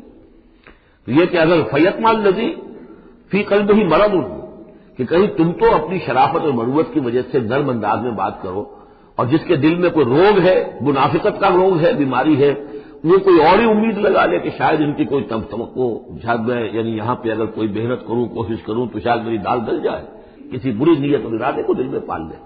وقلنا قولا معروفا، بات کرو بڑی معروف انداز میں، لیکن انداز جو ہے اس میں وہ سختی کا ہونا چاہیے، بجائے اس کے کہ اس کے اندر وہ نرمی ہو اور شیرینی ہو۔ وقرن فی بیوتکن، دوسری ہدایت اپنے گھروں کے اندر قرار پکڑو، تمہارا اصل مقام جو ہے وہ گھر ہے۔ اب یہ اصول دیے جا رہے ہیں، یعنی سمجھیے کہ یہ اصلاحات جو ہو رہی ہیں، مخلوط معاشرہ نہیں ہے اسلامی معاشرہ، عورت کا اصل مقام اس کا گھر ہے، ماں کی حیثیت سے، بہن کی حیثیت سے، بیٹی کی حیثیت سے، بیوی کی حیثیت سے، گھر کے اندر۔ وقرن فی بیوتکن ولا تبرجن تبرج الجاہلیۃ الاولی، اور مت نکلو باہر بن سور کر جیسے کہ جاہلیت اولا میں رواج تھا۔ جاہلیت، پچھلی جاہلیت جو تھی اسلام کے آنے سے پہلے جو تہذیب، جو کلچر وہاں تھا، وہ طریقتکم المثلی، وہ بھی کہتے ہوں گے کہ ہمارا بڑا مثالی کلچر ہے یہ، اس کلچر کو اب چھوڑو. اور یہ جو بند سمر کر باہر نکلنے والی بات ہے کہ تبرج کہتے ہیں کہ نمایاں ہونا، یعنی عورت اگر بناؤ سگار کر کے نکلتی ہے مردوں میں تو کیا چاہتی ہے؟ وہ چاہتی ہے کہ لوگوں کی نگاہیں میری طرف اٹھے، میں توجہات کا مرکز بن جاؤں. یہ کام اب چھوڑ دو بالکل. اگر خدا نے خاصہ کہیں ہے بھی کسی کا کوئی پس منظر میں، تو اس کی دوسری ہدایت یہ ہے گھروں میں قرار پکڑو، گھروں میں رہو، گھروں میں بیٹھو. وقرن فی بیوتکن ولا تبرجن تبرج الجاہلیۃ الاولی واقمن الصلاۃ وآتین الزکاۃ واطیعن اللہ ورسولہ، اور نماز قائم کرو اور زکوٰۃ ادا کرو اور اللہ کی اور اس کے رسول کی اطاعت پر کاربند رہو. انما یرید اللہ لیذھب عنکم الرجس اہل البیت ویطہرکم تطہیرا. اے نبی کے گھر والوں، یا اہل البیت اب آ گیا یہاں پہ، نبی کے گھر والوں، اس سے پہلے ہم پڑھ چکے ہیں. یہ اہل البیت حضرت سارہ کو خطاب کیا تھا فرشتوں نے، یہ سلام ہو آپ کو اے نبی کے گھر والوں اہل البیت. اور یہاں ساری گفتگو جو ہو رہی ہے وہ حضور کے ازواج سے ہو رہی ہے. تو اہل بیت اصلاً ہیں حضور کی ازواج مطہرات. البتہ یہ ہم مانتے ہیں کہ حدیث ہے حضور نے یہ چاہا ہے، جو آپ کو محبت تھی حضرت فاطمہ سے، حضرت علی سے اور حضرات حسنین سے رضی اللہ تعالی عنہم، آپ نے فرمایا اللہم ہؤلاء اہل بیتی، اے اللہ یہ بھی میرے اہل بیت ہے. بس یہاں پر بھی کا اضافہ کر لیجئے، کوئی حرج نہیں. اصل اہل بیت ازواج مطہرات ہے، لیکن اے اللہ یہ بھی میرے اہل بیت ہے. تو فرمایا اے نبی کے گھر والوں، یعنی اے نبی کی بیویوں، اللہ تعالیٰ یہ چاہتا ہے کہ تم سے ہر نوع کی برائی کو، گندگی کو بالکل دور کر کے تمہیں پاک اور صاف کر دے. یطہرکم تطہیرا، پوری طرح پاک اور صاف کر دے. کیوں؟ تمہیں اسوہ بننا ہے، تمہیں نمونہ بننا ہے. نمونہ تو بے داغ ہونا چاہیے، جیسے محمد رسول اللہ صلی اللہ علیہ وسلم کی شخصیت ہے، آئیڈیل پرسنالٹی، آئیڈیل، تو آئیڈیل تو بے داغ ہونا چاہیے. اسی طریقے سے تم جس مقام پر ہو کہ اب خواتین امت کے لیے، پوری امت مسلمہ کی عورتوں کے لیے تمہیں اسوہ بننا ہے. وَاذْكُرْنَ مَا يُتْلَىٰ فِي بُيُوتِكُنَّ، اور ذرا یاد کیا کرو جو کچھ کے تلاوت کی جاتی ہے تمہارے گھروں میں، من آیات اللہ، اللہ کے آیات میں سے تمہارے گھروں میں وہی اترتی ہے محمد رسول اللہ صلی اللہ علیہ وسلم. بلکہ ایک خاص جو مقام ہے حضرت عائشہ کا، وہ تو حضور نے فرمایا ہے کہ کسی اور میری بیوی کے لحاف میں، جبکہ ایک ہی لحاف میں حضور بھی تھے اور حضرت عائشہ بھی تھی، تو مجھ پر وہی نازل نہیں ہوئی سوائے عائشہ کے لحاف کے. لحاف کے اندر بھی وہی نازل ہو رہی ہے. وہ تو دل پہ نازل ہوتی تھی، اس کے اندر تو کوئی دروازے نہیں کھولنے پڑتے تھے کہ حضرت جبریل آئے دروازہ کھولو پھر وہی لے کر آئے ہیں. وہ تو یہ کہ فرشتہ ہے اور دل پر نازل کر رہا ہے.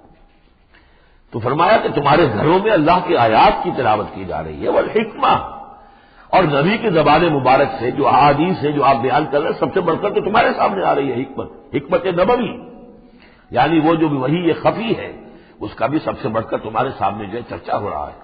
ان اللہ کان لطیفا خبیرا، یقین اللہ تعالیٰ بہت باریک بین ہے اور باخبر ہے. اب وہ آیت آ گئی ہے، آیت نمبر 35 جس کا میں نے تذکرہ کیا تھا، سورہ نور کی آیت نمبر 35. وہ ہے حقیقت ایمان پر. اللہ نور السماوات والارض مثل نورہ کمشکاۃ فیہا مصباح، المصباح فی زجاجہ، الزجاجۃ کأنہا کوکب درری یوقد من شجرۃ مبارکۃ زیتونۃ لا شرقیۃ ولا غربیہ یکاد زیتها یضیء ولو لم تمسسہ نار نور علی نور یہدی اللہ لنورہ من یشاء ویضرب اللہ الامثال للناس واللہ بکل شیء علیم. یہ ایک آیت ہے، بڑی آیت ہے. ایمان کی ماہیت، ایمان کی حقیقت، ایمان کے اجزاء ترکیبی. اب اس ایمان کا ظہور جو انسانی شخصیت میں ہوتا ہے، اور اس کو اب یہاں پہ 10 صفات جو ہے گنوائی گئی ہے. لیکن چونکہ یہاں پہ اس سورہ مبارکہ کا بھی اور سورہ نور کا بھی، جیسا کہ ان دونوں کا مضمون یہ ہے کہ وہ جو معاشرتی اصلاح اور ان میں خواتین جو ہیں ان کے مسائل کو خاص طور پہ لایا جا رہا ہے. تو عام طور پر تو قرآن میں یہ ہے کہ جو حکم بھی ہے وہ مذکر کے سیغے میں آ جاتا ہے، مردوں سے خطاب کر کے، لیکن عورتیں بھی اس کی مخاطب ہیں. اسے برصغیر تغلیب کہتے ہیں، قاعدہ ہے. بظاہر خطاب ہے اقیم الصلاح، مذکر کا سیغہ ہے، لیکن یہ خطاب جو ہے یہ عورتوں سے بھی ہے. اللہ یہ کہ ابھی ہم نے پڑھا اقیمنا الصلاۃ، یہ یہاں مؤنث کے اس میں بھی آ گیا، لیکن عام طور پر قرآن میں جو آیا ہے وہ تو مذکر کا سیغہ ہے. لیکن یہاں آپ دیکھیں گے کہ ان کیفیات کو اور خصوصیات کو، جو ایمان کے ثمرات اور نتائج ہیں، ان کو دوہرا کر مردوں اور عورتوں کے لیے علیحدہ علیحدہ بالکل پوری صراحت کے ساتھ. ان المسلمین والمسلمات، یقیناً مسلمان مرد اور مسلمان عورتیں، یعنی اطاعت کر لینے والی، سر تسلیم قلب کرنے والے مرد اور عورتیں. والمومنین والمومنات، اور مومن مرد اور مومن عورتیں، والقانتین والقانتات، اور فرما بردار مرد اور فرما بردار عورتیں، والصادقین والصادقات، اور راست باز مرد اور راست باز عورتیں، صدق قول بھی، صدق مقال اور صدق عمل، صدق کردار، والصابرین والصابرات، اور صبر کرنے والے مرد اور صبر کرنے والی عورتیں، والخاشعین والخاشعات، اور اللہ کے سامنے جھکے رہنے والے مرد اور جھکے رہنے والی عورتیں، والمتصدقین والمتصدقات، اور اللہ کے لیے صدقہ دینے والے مرد اور صدقہ دینے والی عورتیں، والصائمین والصائمات، اور روزہ رکھنے والے مرد اور روزہ رکھنے والی عورتیں، والحافظین فروجہم والحافظات، اور اپنے شرمگاہوں کی حفاظت کرنے والے مرد اور اپنی شرمگاہوں کی حفاظت کرنے والی عورتیں، والذاکرین اللہ کثیرا والذاکرات، اور کثرت کے ساتھ اللہ کا ذکر کرنے والے مرد اور ذکر کرنے والی عورتیں، اعد اللہ لہم مغفرۃ واجرا عظیما، اللہ تعالیٰ نے ان سب کے لیے مغفرت اور بہت بڑا اجر تیار کر رکھا ہے۔ اللہم ربنا اجعلنا منہم، اللہم ربنا اجعلنا منہم۔ اب وہ مسئلہ آ رہا ہے کہ جس کی تمہید ہوئی تھی پہلے رکوع میں، حضرت زینب رضی اللہ تعالی عنہ سے حضور کی شادی کا معاملہ، اور اس سے پہلے حضور کے کہنے کی وجہ سے حضرت زینب کا نکاح جو حضرت زید بن حارثہ سے ہوا، پھر زید بن حارثہ رضی اللہ تعالیٰ عنہ نے جو ان کو طلاق دینی چاہی، تو حضور کے دل میں جو یہ خیال ہوا کہ میں نے پہلے تو حکم دے کر نکاح پر مجبور کیا، اب اگر یہ داغ لگ جاتا ہے زینب کو تو گویا کہ پھر تو ایک ہی شکل رہ جائے گی اس کی دلجوئی کی، تلافی کی، کہ میں خود نکاح کروں۔ اب میں خود نکاح کروں گا تو چونکہ زید میرا منہ بولا بیٹا رہا ہے پہلے، ایک طوفان کھڑا ہوگا، حالانکہ اس میں بات کوئی نہیں تھی، لیکن یہ کہ حضور نے اس کی وجہ سے یہ سمجھا کہ یہ مصلحت کے خلاف ہوگا، تو اسی گویا کہ آپ اسی ششپنج میں تھے کہ آیات نازل ہو گئی۔ پہلی آیت میں تذکرہ ہے اس کا کہ جو حضور کے کہنے کی بنا پر حضرت زینب اور ان کے بھائی آمادہ ہوئے نکاح پر، ورنہ وہ آمادہ نہیں تھے زید بن حارثہ سے نکاح پر۔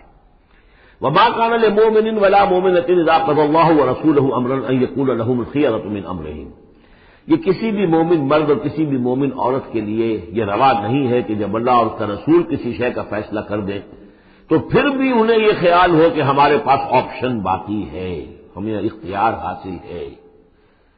وَمَن يَعْصِ اللَّهَ وَرَسُولَهُ فَقَدْ ضَلَّ ضَلَالًا بَعِيدًا، جو اللہ اور اس کے رسول کی نافرمانی کریں گے انہوں نے تو گویا کہ بہت بڑی گمراہی جو ہے وہ حاصل کر لی۔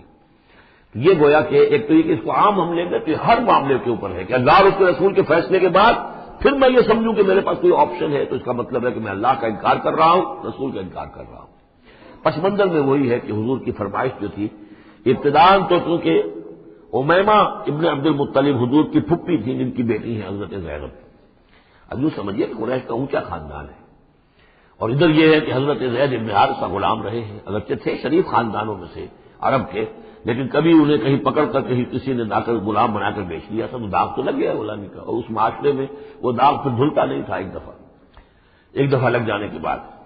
تو اس وجہ سے اب انہوں نے حضور کے لیے، حضور کے فرمانے کی وجہ سے نکاح کیا، اس کے بعد نہیں ان کی نبھی آپس میں، اور اس میں گمان غالب یہی ہے کہ حضرت زینب انہیں وہ نہیں دے سکی احترام اور ادب اور ان کی مرضی پر چلنے کا معاملہ، جیسا کہ ایک عورت کو فالصالحات قانتات حافظات للغیب جو رویہ ہونا چاہیے، اب وہ اپنے جذبات اور احساسات کے اوپر اس درجے جو ہے وہ کنٹرول نہ کر سکی، لہذا ان کے مابین جو ہے وہ موافقت نہیں ہوئی۔ تو حضرت زید نے کئی دفعہ کہا کہ حضور میں پھر ان کو فارغ کر دینا چاہتا ہوں، طلاق دینا چاہتا ہوں۔ استقول للذی انعم اللہ علیہ وانعمت علیہ امسک علیک زوجک، اے نبی جب آپ کہتے تھے اب اس شخص سے کہ جس پر اللہ نے بھی انعام فرمایا اور آپ نے بھی انعام فرمایا، آپ نے اسے آزاد کر دیا، اپنا منہ بولا بیٹا بنایا تھا، یہ دوسری بات ہے کہ اللہ نے وہ بات ختم کر دی، یہ تو زید ابن محمد کہلاتا تھا، اب یہ زید ابن حارثہ رہ گیا دوبارہ۔ آپ اس سے کہتے رہے امسک علیک زوجک، نہیں اپنی بیوی کو روکے رکھو، گھر میں آباد رکھو، ذرا اور کوشش کرو، ذرا اور کہ مزاجوں کی موافقت ہو جائے، واتقی اللہ، اللہ سے ڈرو، اللہ کا تقوی اختیار کرو، وتخفی فی نفسک ما اللہ مبدیہ، اور آپ اپنے دل میں چھپائے ہوئے تھے وہ بات جس کو کہ اللہ تعالیٰ اللہ مبدی، جسے اللہ تعالیٰ کھولنا چاہتا ہے، وتخشی الناس، آپ لوگوں سے ڈر رہے تھے، واللہ احق ان تخشاہ، جبکہ آپ زیادہ حقدار ہے اس کا کہ آپ اس سے ڈرے۔ فلما قضى زید منها وطرا، تو جب زید نے اس سے آخری قطع تعلق کر لیا، یعنی طلاق بھی دے دی اور پھر عدت بھی پوری ہو گئی، زوجناکہا، اے نبی ہم نے تزویج کر دی ہے اس کی تمہارے ساتھ، زوجہ بنا دیا ہے، ہم نے نکاح کر دیا ہے۔ حضرت زینب پھر یہ کہا کرتی تھیں دوسری ازواج مطہرات سے فخر کرتی تھیں کہ تمہارے نکاح سب کے جو ہیں زمین پر ہوئے، میرا نکاح آسمان پر ہوا ہے۔ جب حضور نے شادی کی ان سے پھر تو اللہ نے نکاح کیا، اللہ نے نکاح پڑھایا ہے۔ زوجناکہا، ہم نے اسے آپ کی زوجیت میں دے دیا کہ لا یکون علی المؤمنین حرج فی ازواج ادعیائہم، تاکہ یہ آئندہ کے لیے یہ جاہلی رسم کا خاتمہ ہو جائے اور منہ بولے بیٹوں کی بیویوں کے بارے میں اہل ایمان پر کوئی تنگی نہ رہے۔ منہ بولا بیٹا تھا، اس کی بیوی تھی، بیٹا فرض کیجیے فوت ہو گیا وہ، تو اس کی بیوی سے وہ بیوہ ہو گئی ہے، تب آپ شادی کر سکتے ہیں۔ اسی طریقے سے اگر وہ اس کو طلاق دے دی ہے شادی کر سکتا ہے۔ یہ محرمات ابدیہ میں سے نہیں ہے، محرمات ابدیہ کی فہرست سورہ نساء کے اندر آ چکی ہے۔ وکان امر اللہ مفعولا، اور یہ تو اللہ کا وہ فیصلہ تھا کہ جو بہرحال پورا ہو کر رہنا تھا۔ یہ سب کچھ جو ہوا ہے نبی، اس میں بھی ہماری حکمت تھی، مصلحت تھی۔ کسی اور کے ذریعے سے یہ بات ہوتا تو یہ رسم ٹوٹتی نہ۔ بعض چیزیں رسمیں ایسی ہوتی ہیں کہ اتنی گہری ہوتی ہیں، ان کے اوپر لوگوں کا اتنا جو وثوق ہوتا ہے، یہ تو جب تک آپ کے ذریعے سے یہ رسم جو ہے غلط نہ ٹوٹتی تو اس کے ٹوٹنے کا امکان نہیں تھا۔ ہم نے اس کے لیے یہ سارا معاملہ کیا ہے۔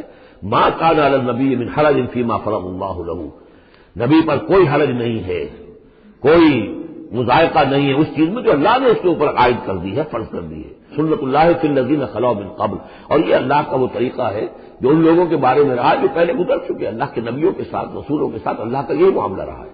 وکان امر اللہ قدرا مقدورا، اور یہ تو اللہ کا وہ معاملہ تھا کہ جو گویا کہ طے تھا، مقرر ہو چکا تھا، ہماری مشیت میں یہ پہلے سے طے تھا۔ الذین یبلغون رسالات اللہ، وہ اللہ کے نبی کہ جو اللہ کے پیغامات کو پہنچانے پر مامور ہوتے ہیں، وَيَخْشَوْنَهُ، اور صرف اسی سے ڈرتے ہیں، وَلَا يَخْشَوْنَ أَحَدًا إِلَّا اللَّهَ، اور نہیں ڈرتے کسی اور سے اللہ کے سوا، وَكَفَىٰ بِاللَّهِ حَسِيبًا، اور اللہ تعالیٰ کافی ہے کفایت کرنے والا یا حساب لینے والا۔ مَا كَانَ مُحَمَّدٌ أَبَا أَحَدٍ مِّن رِجَالِكُمْ، دیکھو محمد تم میں سے کسی مرد کے باپ نہیں ہے۔ حضور کو اللہ تعالیٰ نے اولاد نرینہ نہیں دی، جو دی تھی بچپن ہی میں اسے اٹھا لیا۔ آخری عمر میں بھی یہ سمجھ لیا کہ حضرت ماریہ قبطیہ، ان کے بطن سے حضرت ابراہیم کی ولادت ہوئی ہے۔ اور یہ ایک عجیب مسئلہ ہے کہ حضرت ابراہیم کے عقد میں یا آپ کے نکاح میں آئیں ہاجرہ، وہ بھی مصر کی تھی جن سے اسماعیل کی ولادت ہوئی۔ اسماعیل کی نسل میں حضور ہے صلی اللہ علیہ وسلم، پھر مصر ہی سے ایک ماریہ قبطیہ آ رہی ہے، اور ان کے بطن سے جو بیٹا ہوا اس کا نام حضور نے ابراہیم رکھا۔ اور حضور کو بہت محبوب بھی تھا، لیکن وہ بہت ہی چھوٹا سا تھا، بچپن میں ہی فوت ہو گیا ہے، اور حضور کو اس کا افسوس بھی ہوا۔ یا ابراہیم و انا لفراقک محزونون، یا ابراہیم ہم تمہاری جدائی سے بڑے محزون ہیں، ہمیں رنج ہے۔ بہرحال ما کان محمد ابا احد من رجالکم، تمہارے مردوں میں سے کسی کے باپ نہیں ہے۔ یہ زید بن حارثہ کے باپ نہیں ہے، زید بن حارثہ منہ بولا بیٹا تھا، اب جب کہ ہم نے حکم نازل کر دیا ہے اب وہ ساتھ سلسلہ منقطع ہو گیا۔ ولکن رسول اللہ و خاتم النبیین، بلکہ یہ اللہ کے رسول ہیں اور نبیوں کی مہر ہیں۔ اب نبوت ختم ہو رہی ہے ان پر، اب کوئی نبی آنے والا نہیں، لہذا جتنی بھی رسومات جاہلیت کی تھیں اگر ان کے ذریعے سے وہ ختم نہ ہو تو پھر کس کے ذریعے سے ختم ہوگی؟ یہ ہے اس میں جو دلیل مضمر ہے کہ یہ جو کڑوا گھونٹ ہے محمد صلی اللہ علیہ وسلم بھی تو آپ کو کرنا ہی تھا، اس لیے کہ یہ جاہلانہ رسمیں جو ہیں اگر آپ اس کے اندر یہ اقدام نہ کرتے اور آپ نے اپنے منہ بولے بیٹے کی بیوی سے اگر شادی نہ کی ہوتی تو یہ رسم ختم نہیں ہو سکتی تھی۔ اور یہی بات بتائی جا رہی ہے لوگوں کو، ما کان محمد ابا احد من رجالکم ولکن رسول اللہ و خاتم النبیین، وہ تو اللہ کے رسول ہیں اور خاتم النبیین۔ اب اس میں بڑا باریک نقطہ ہے، وہ نوٹ کر لیجئے۔ رسالت حضور کی دائم و قائم ہے، چل رہی ہے ابھی تک۔ فرق صرف یہ ہے کہ اس وقت تک براہ راست آپ بنفس نفیس اپنی رسالت کے فرائض ادا کر رہے تھے، اب بائی پراکسی ہے، اب امت کے ذریعے سے ہے، جو بھی آپ کے امتی ہیں، جو بھی دین کے خادم ہیں، جو بھی قرآن کے پیغام کو پہنچا رہے ہیں، جہاں تک پہنچا رہے ہیں وہ رسالت محمدی کا پیغام پہنچ رہا ہے، رسالت محمد کی ہے صلی اللہ علیہ وسلم۔ جیسے کہ ہم نے سورہ انعام میں آیت پڑھی تھی، اوحی الی ھذا القرآن لانذرکم بہ ومن بلغ، اے نبی ان سے کہہ دیجئے یہ قرآن مجھ پر وحی کیا گیا ہے تاکہ اس کے ذریعے سے میں تمہیں بھی خبردار کر دوں اور جسے بھی یہ قرآن پہنچ جائے۔ اسی لیے امت کو آپ ہدایت دے کر گئے تھے، فلیبلغ الشاہد الغائب، اب یہ تمہارا کام ہے اس قرآن کی تبلیغ کرو اور پہنچاؤ، جو بھی یہاں نہیں ہے ان تک پہنچاؤ۔ تو گویا کہ رسالت محمدی ختم نہیں ہوئی ہے، رسالت محمدی تو چل رہی ہے، لہذا ختم کا لفظ جو آیا ہے وہ رسالت کے ساتھ نہیں آیا، نبوت کے ساتھ آیا۔ نبوت ختم ہو گئی جب وحی کا دروازہ بند ہو گیا، نبوت ختم ہو گئی۔ نبوت محمدی آپ کی ذات کے ساتھ تھی، وہ جیسے ہی آپ کی ذات جو ہے وہ اس دنیا سے اس نے پردہ کیا، اس کے ساتھ ہی آپ کی وہ نبوت کا دروازہ بند ہو گیا۔ لیکن رسالت محمدی وہ تو دائم و قائم ہے۔ اسی لیے یاد دیکھیے ولیکن رسول اللہ ہے وخاتم النبیین، آپ تو اللہ کے رسول ہیں اور دائم ہیں اور قائم ہیں، اور خاتم النبیین ہیں اور نبیوں کی مہر ہے، وکان اللہ بکل شیء علیما، اور یقیناً اللہ تو ہر چیز کا علم رکھنے والا ہے۔ یا ایھا الذین آمنوا اذکروا اللہ ذکرا کثیرا وسبحوہ بکرۃ واصیلا هو الذی یصلی علیکم وملائکتہ لیخرجکم من الظلمات الی النور وکان بالمؤمنین رحیما۔ صدق اللہ العظیم۔ اہل ایمان اللہ کا ذکر کیا کرو کثرت کے ساتھ۔ ذکر کثیر سے مراد کیا ہے کہ انسان کسی بھی حال میں ہو اللہ کو یاد رکھے۔ پنجابی میں ایک کہاوت ہے، ہتھ کارول دل یارول۔ کام آپ کر رہے ہیں، کوئی بھی کر رہے ہیں، لیکن یہ کہ آپ کا دل اللہ کے ساتھ لگا ہونا چاہیے۔ اس کا جو بہترین طریقہ ہے وہ یہ ہے کہ تمام جو بھی معمولات زندگی کے ہیں ان کے ساتھ ہی حضور صلی اللہ علیہ وسلم سے مسنون دعائیں ہیں۔ گھر میں داخل ہو رہے ہیں تو دعا مانگیے، باہر نکل رہے ہیں تو دعا مانگیے، بازار میں داخل ہو رہے ہیں تو دعا مانگیے، بازار سے باہر آ رہے ہیں دعا مانگیے، بیت الخلاء میں داخل ہو رہے ہیں دعا ہے۔ لیکن آپ کام بھی کر رہے ہیں ساتھ کے ساتھ، کوئی اضافی وقت آپ کا نہیں لگ رہا ہے، لیکن اس میں یہ ہے کہ آپ کا اللہ کے ساتھ ایک رشتہ قائم ہے۔ باقی یہ کہ قرآن سب سے بڑا ذکر ہے، پھر نماز، یہ تو ہم پڑھ چکے ہیں 21ویں پارے کی پہلی آیت، وَاتْلُ مَا أُوحِيَ إِلَيْكَ مِنَ الْكِتَابِ وَأَقِمِ الصَّلَاةَ إِنَّ الصَّلَاةَ تَنْهَىٰ عَنِ الْفَحْشَاءِ وَالْمُنكَرِ وَلَذِكْرُ اللَّهِ أَكْبَرُ۔ تو اللہ کا ذکر کرو کثرت کے ساتھ، وَسَبِّحُوهُ بُكْرَةً وَأَصِيلًا، اور صبح و شام اس کی تسبیح کرتے رہو۔ هُوَ الَّذِي يُصَلِّي عَلَيْكُمْ وَمَلَائِكَتُهُ، وہ تم پر اپنی رحمتیں بھیجتا رہتا ہے، اپنی عنایتیں اور شفقتیں نازل فرماتا رہتا ہے، نہ صرف وہ خود بلکہ اس کے ملائکہ بھی۔ اب یہ دیکھیے وہی لفظ ہے جو حضور کے بارے میں آیا ہے، ان اللہ وملائکتہ یصلون علی النبی، یقیناً اللہ اور اس کے فرشتے نبی پر رحمتیں بھیجتے ہیں۔ لیکن یہ فرمایا جا رہا کہ ایک عام اہل ایمان کو بھی حصہ ملتا ہے اس میں سے، اللہ کی عنایتیں ہیں، اللہ کی رحمتیں ہیں، وہی لفظ استعمال ہو رہا ہے اہل ایمان کے لیے۔ هو الذی یصلی علیکم وملائکتہ لیخرجکم من الظلمات الی النور، وہ اپنی رحمتیں اور عنایتیں نازل فرماتا رہتا ہے، وہ بھی اور اس کے فرشتے بھی، تاکہ نکالے تمہیں اندھیروں سے روشنی کی طرف۔ وکان بالمؤمنین رحیما، اور یقیناً اہل ایمان کے حق میں وہ بہت رحیم ہے۔ تحیتہم یوم یلقونہ سلام، ان کی دعا جو ہے جس روز کہ وہ اللہ سے ملیں گے ہوگا سلام۔ وعد لہم اجرا کریما، اور اللہ تعالیٰ نے ان کے لیے بہت باعزت اجر فراہم کیا ہوا ہے۔ یا ایھا النبی انا ارسلناک شاہدا ومبشرا ونذیرا وداعیا الی اللہ باذنہ وسراجا منیرا۔ اے نبی، اب یہاں نوٹ کیجئے، اے نبی، ہم نے بھیجا ہے آپ کو۔ یہ نبوت اور رسالت کا کے درمیان جو ربط و تعلق ہے وہ بھی یہاں پر واضح ہو جائے گا۔ جیسے جس کسی شخص نے CSP کا امتحان پاس کر لیا، اب اس کی اپوائنٹمنٹ ہوتی ہے کسی جگہ پر، جاؤ وہاں پر DC لگو یا وہاں کوئی اور عہدہ جو ہے، ایک ہے اپوائنٹمنٹ، ایک ہے کارڈر۔ نبوت کارڈر ہے، اس کارڈر میں جو آ گئے ہیں، اب جن کو اللہ ان میں سے چاہتا ہے اپوائنٹ کرتا ہے کسی خاص قوم کی طرف، کسی خاص علاقے کی طرف، تو اس اپوائنٹمنٹ کے بعد وہ اب رسول ہے۔ یا ایھا النبی، اے نبی، اسی لیے کہا جاتا ہے کہ حضور کی نبوت کا ظہور جو ہوا ہے وہ پہلی وحی سے۔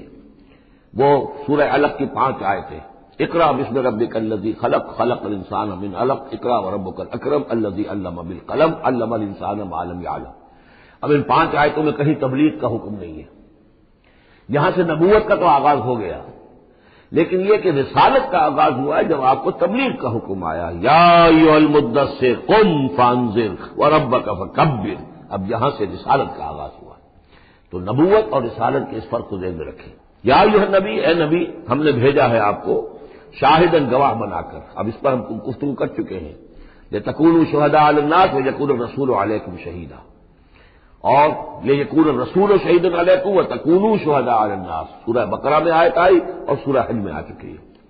اور مبشر اور نذیر، بشارت دینے والے، خبردار کرنے والے، یہ تو بہت مرتبہ آ چکا ہے، جمع کے صیغے میں، واحد کے صیغے میں۔ وَدَاعِيًا إِلَى اللَّهِ بِإِذْنِهِ، اللہ کی طرف بلانے والے اس کے حکم سے. یعنی ایک داعی اور بھی ہوتا ہے جو اللہ کا کوئی بندہ ہے، کوئی صوفیاء میں سے ہے، کوئی اللہ کا نیک آدمی، وہ بھی لوگوں کو بلا رہا ہے اللہ کے راستے کی طرف. لیکن نبی رسول کا کام یہ ہو جاتا ہے کہ وہ اس پر مامور ہے کہ وہ بلائے. اس میں زمین و آسمان کا فرق ہے کہ ایک ہے کہ حفظان صحت کے اصولوں پر تمام شہریوں کو خیال رکھنا چاہیے، عمل کرنا چاہیے، گلیوں میں گندگی نہ ہو، یہ نہ ہو، وہ نہ ہو، یہ تو گویا کہ اصول شہریت میں سے. ایک محکمہ ہے جو قائم کیا گیا اسی کام کے لیے، وہ تو مامور ہے، وہ تو تنخواہ اسی کی لیتے ہیں، لہذا وہ ہم وقت اسی کام کے اوپر لگے ہوئے ہیں. تو اسی طریقے سے دفاع وطن ہے، ویسے تو ہر شہری کا فرض ہے کہ اس کے لیے اپنے آپ کو ہر وقت تیار رکھے، لیکن ایک فوج آپ نے تیار کی ہوئی ہے جو اسی کام کے لیے.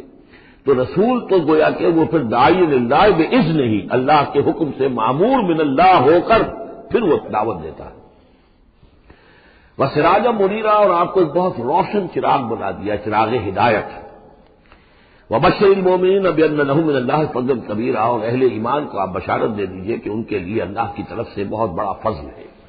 ولا تطع الکافرین والمنافقین ودع اذاهم، اور آپ ان کافروں اور منافقوں کی باتیں نہ مانیے، ان کی طرف دھیان بھی مت دیجیے. ودع اذاهم، اور وہ جو کچھ بھی اذیت آپ کو دینا چاہ رہے ہیں، تکلیف پہنچا رہے ہیں، کوفت پہنچا رہے ہیں، دفع کیجیے ان کی ایذاؤں کو.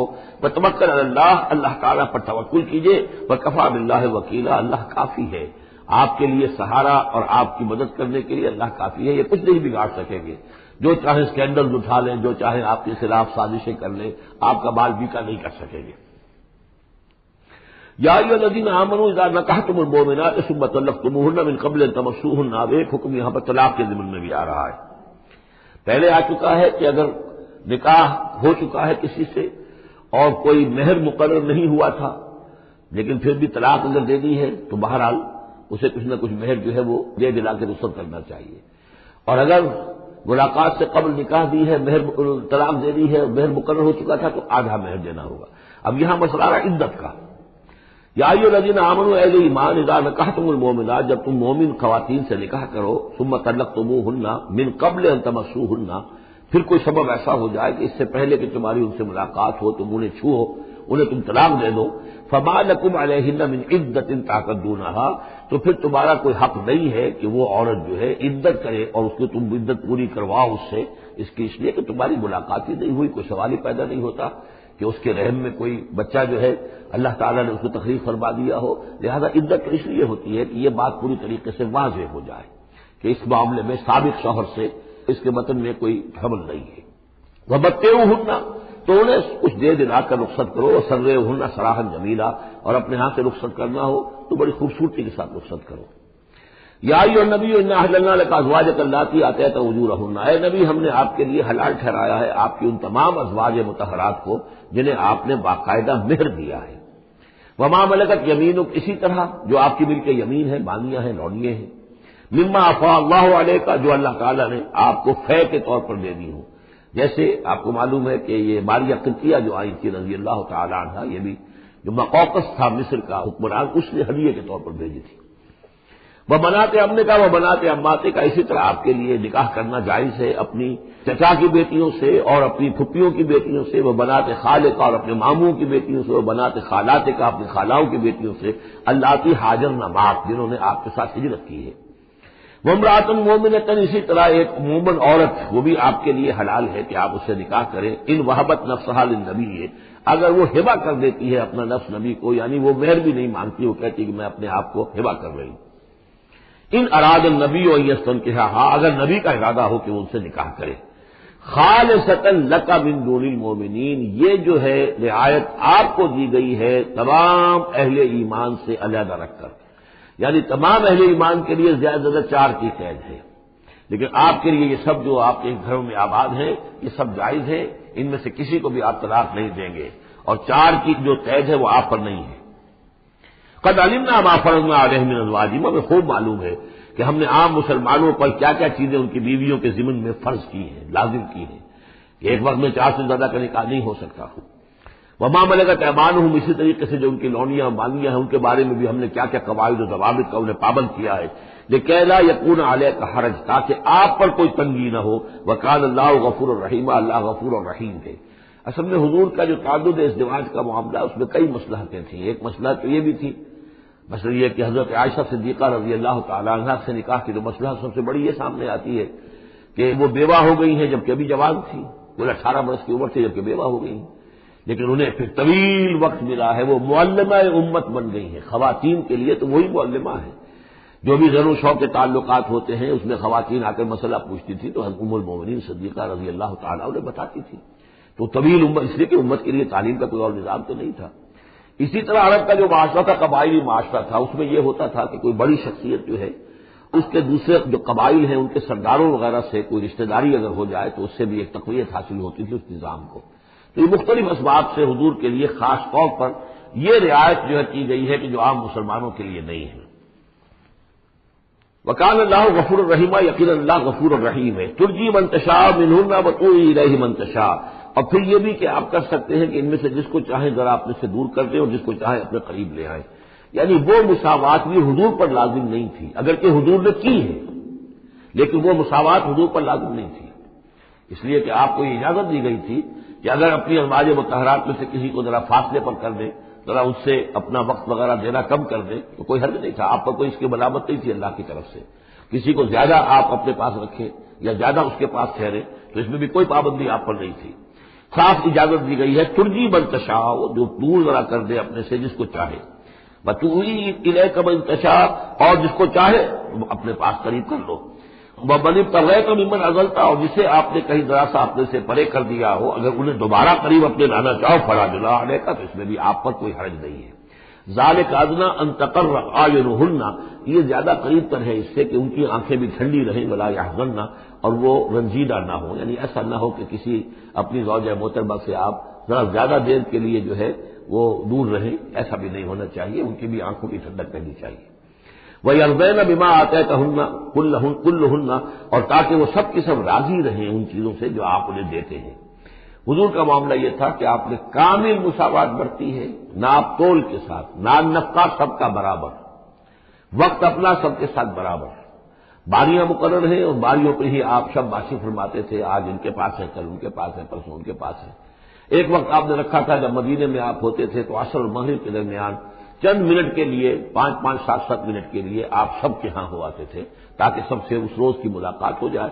باقی یہ ہے کہ شام کو شب باشی، ظاہر بات ہے رات کو کہ ایک کے ہاں ہوتی تھی، اور ہر چیز کے اندر جو ہے حضور نے صلی اللہ علیہ وسلم پوری مساوات کی ہے، اور اس پر بھی آپ کہتے تھے اللہم ھذا قسمی فیما املک، اے اللہ جو چیزیں میرے اختیار میں ہیں جن میں ناپ تول ہو سکتا ہے اس میں تو میں نے برابر کی تقسیم کر دی ہے، فلا تلمنی فیما تملک ولا املک، تو اللہ مجھے اس پر ملامت نہ ہو کہ جو میرے اختیار میں نہیں بلکہ تیرے اختیار میں، یعنی میرا دلی رجحان اگر ان میں سے کسی ایک طرف زیادہ ہے تو ظاہر بات ہے انسان کو اس کے اوپر اختیار نہیں ہے، اور یہ سورہ نساء میں آ بھی چکا ہے کہ یہ معاملہ تو تم چاہو بھی تو اس میں تمہارے لیے ممکن ہی نہیں ہے کہ اس قلبی رجحان کو بھی برابر تقسیم کر سکو، یہ تمہارے اختیار میں نہیں ہے، تو ظاہر بات ہے اس کے اوپر اللہ تعالیٰ کی طرف سے بات کچھ بھی نہیں ہے۔ واللہ یعلم ما فی قلوبکم، اللہ جانتا ہے جو کچھ کہ تمہارے دلوں میں ہے، وقال اللہ علیما حکیما، اللہ علیم اور حکیم ہے۔ لا یحل لک النساء من بعد، لیکن اب اس کے بعد جتنے بھی نکاح آپ کر چکے ہیں اب آپ کے لیے کوئی اور نکاح کرنا جائز نہیں ہے۔ یہ صورتحال بس اب فل سٹاپ لگ گیا ہے، اب نہ تو ان میں سے کسی کو آپ طلاق دیں گے اور نہ ہی مزید کوئی شادی کریں گے، ولا ان تتبدل بہن من ازواج، اور نہ یہ کہ آپ ان میں سے کسی کی جگہ کسی اور کو لائیں گے، ولو اعجبک حسنہن، خواہ آپ کو وہ بہت پسند بھی آئی ہو، اگر کسی خاتون کی طرف آپ کی رغبت ہو بھی گئی ہو بالبناء طب بشری، تو اب آپ کو مزید نکاح کی اجازت نہیں ہے۔ دیکھیے قرآن مجید صاف صاف بات کرتا ہے، خود حضور نے صاف بات کی ہے، مجھے تمہاری دنیا سے 2 ہی چیزیں پسند ہیں یا شاید 3 چیزیں پسند ہیں، ایک تو یہ کہ خوشبو پسند ہے، ایک عورتیں مجھے پسند ہیں، تو یہ آپ نے اس میں قطعاً کوئی آپ نے جھجک نہیں رکھی کہ جو باتیں ہیں، جو بھی فطرت ہے انسان کی اور جو بھی اللہ تعالیٰ نے بنائی ہے اس کے مطابق، تو آپ نے فرمایا کہ مجھے تو دلچسپی ہے، کوئی شک نہیں۔ وَلَوْ أَعْجَبَكَ حُسْنُهُنَّ، اگرچہ کوئی آپ کو زیادہ ہی پسند آ جائے لیکن یہ کہ اب آپ کو اجازت نہیں ہے نکاح کی، إِلَّا مَا مَلَكَتْ يَمِينُكَ، سوائے اس کے کہ جو آپ کی بادی ہو، کوئی لوڈی ہو، کسی جنگ میں اگر وہ معاملہ ہو جاتا ہے تو اس کا معاملہ علیحدہ ہے، یہ نکاح کا معاملہ ہے۔ حضور کے ہاں 2 لونڈیاں ہیں، ماریہ قبطیہ اور ایک حضرت ریحانہ رضی اللہ تعالیٰ عنہما۔ وکان اللہ علی کل شیء رقیبا، اللہ تعالیٰ ہر چیز پر نگران ہے، ہر چیز کا پہرا دے رہا ہے۔ یا ایھا الذین آمنوا لا تدخلوا بیوت النبی الا یؤذن لکم، اب دیکھیے جو ہم سورہ نور میں پڑھ آئے ہیں کہ اے مسلمانوں تم کسی گھر کے اندر داخل نہ ہو جب تک کہ تمہیں حتیٰ تستانسوا ویؤذن لکم، اور اجازت نہ تمہیں مل جائے اور تم ان سے جو ہے پہلے بات چیت کرو، اذن لے کر داخل ہو۔ یہ سورہ نور میں آیت نمبر 27 اور 28، حتیٰ تستانسوا، اور 28 میں آیا یؤذن لکم۔ لیکن یہ اس سے پہلے حکم آ رہا ہے، یہ حکم بھی سب سے پہلے نبی کے گھر کے بارے میں آیا، جیسا کہ میں بتا چکا ہوں یہ سن 5 کا نزول ہے، وہ سن 6 کا نزول ہے، پھر اس کو ایکسٹینڈ کیا ہے تمام مسلمانوں پر۔ یا ایھا الذین آمنوا، اہل ایمان مت داخل ہو جایا کرو نبی کے گھروں میں، الا ان یؤذن لکم، الا یہ کہ تمہیں اجازت دی جائے، الی طعام غیر ناظرین اناہ، کھانے کے لیے اگر تمہیں بلایا جائے تو ایسا نہ ہو کہ پہلے ہی جا کے دھرنا مار کر بیٹھ جاؤ کہ کھانا تیار ہو رہا ہے تو بیٹھے ہوئے وہاں۔ ولکن اذا دعیتم فادخلوا، جب تمہیں بلایا جائے تب داخل ہو، فاذا طعمتم فانتشروا، جب کھانا کھا لو تو پھر وہاں سے منتشر ہو جاؤ، چلے جاؤ۔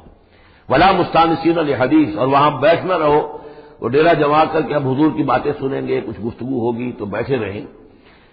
ان ذالکم کان یؤذی النبی، یہ چیز نبی کے لیے ایذا کی باعث تھی، انہیں تکلیف پہنچا رہی تھی۔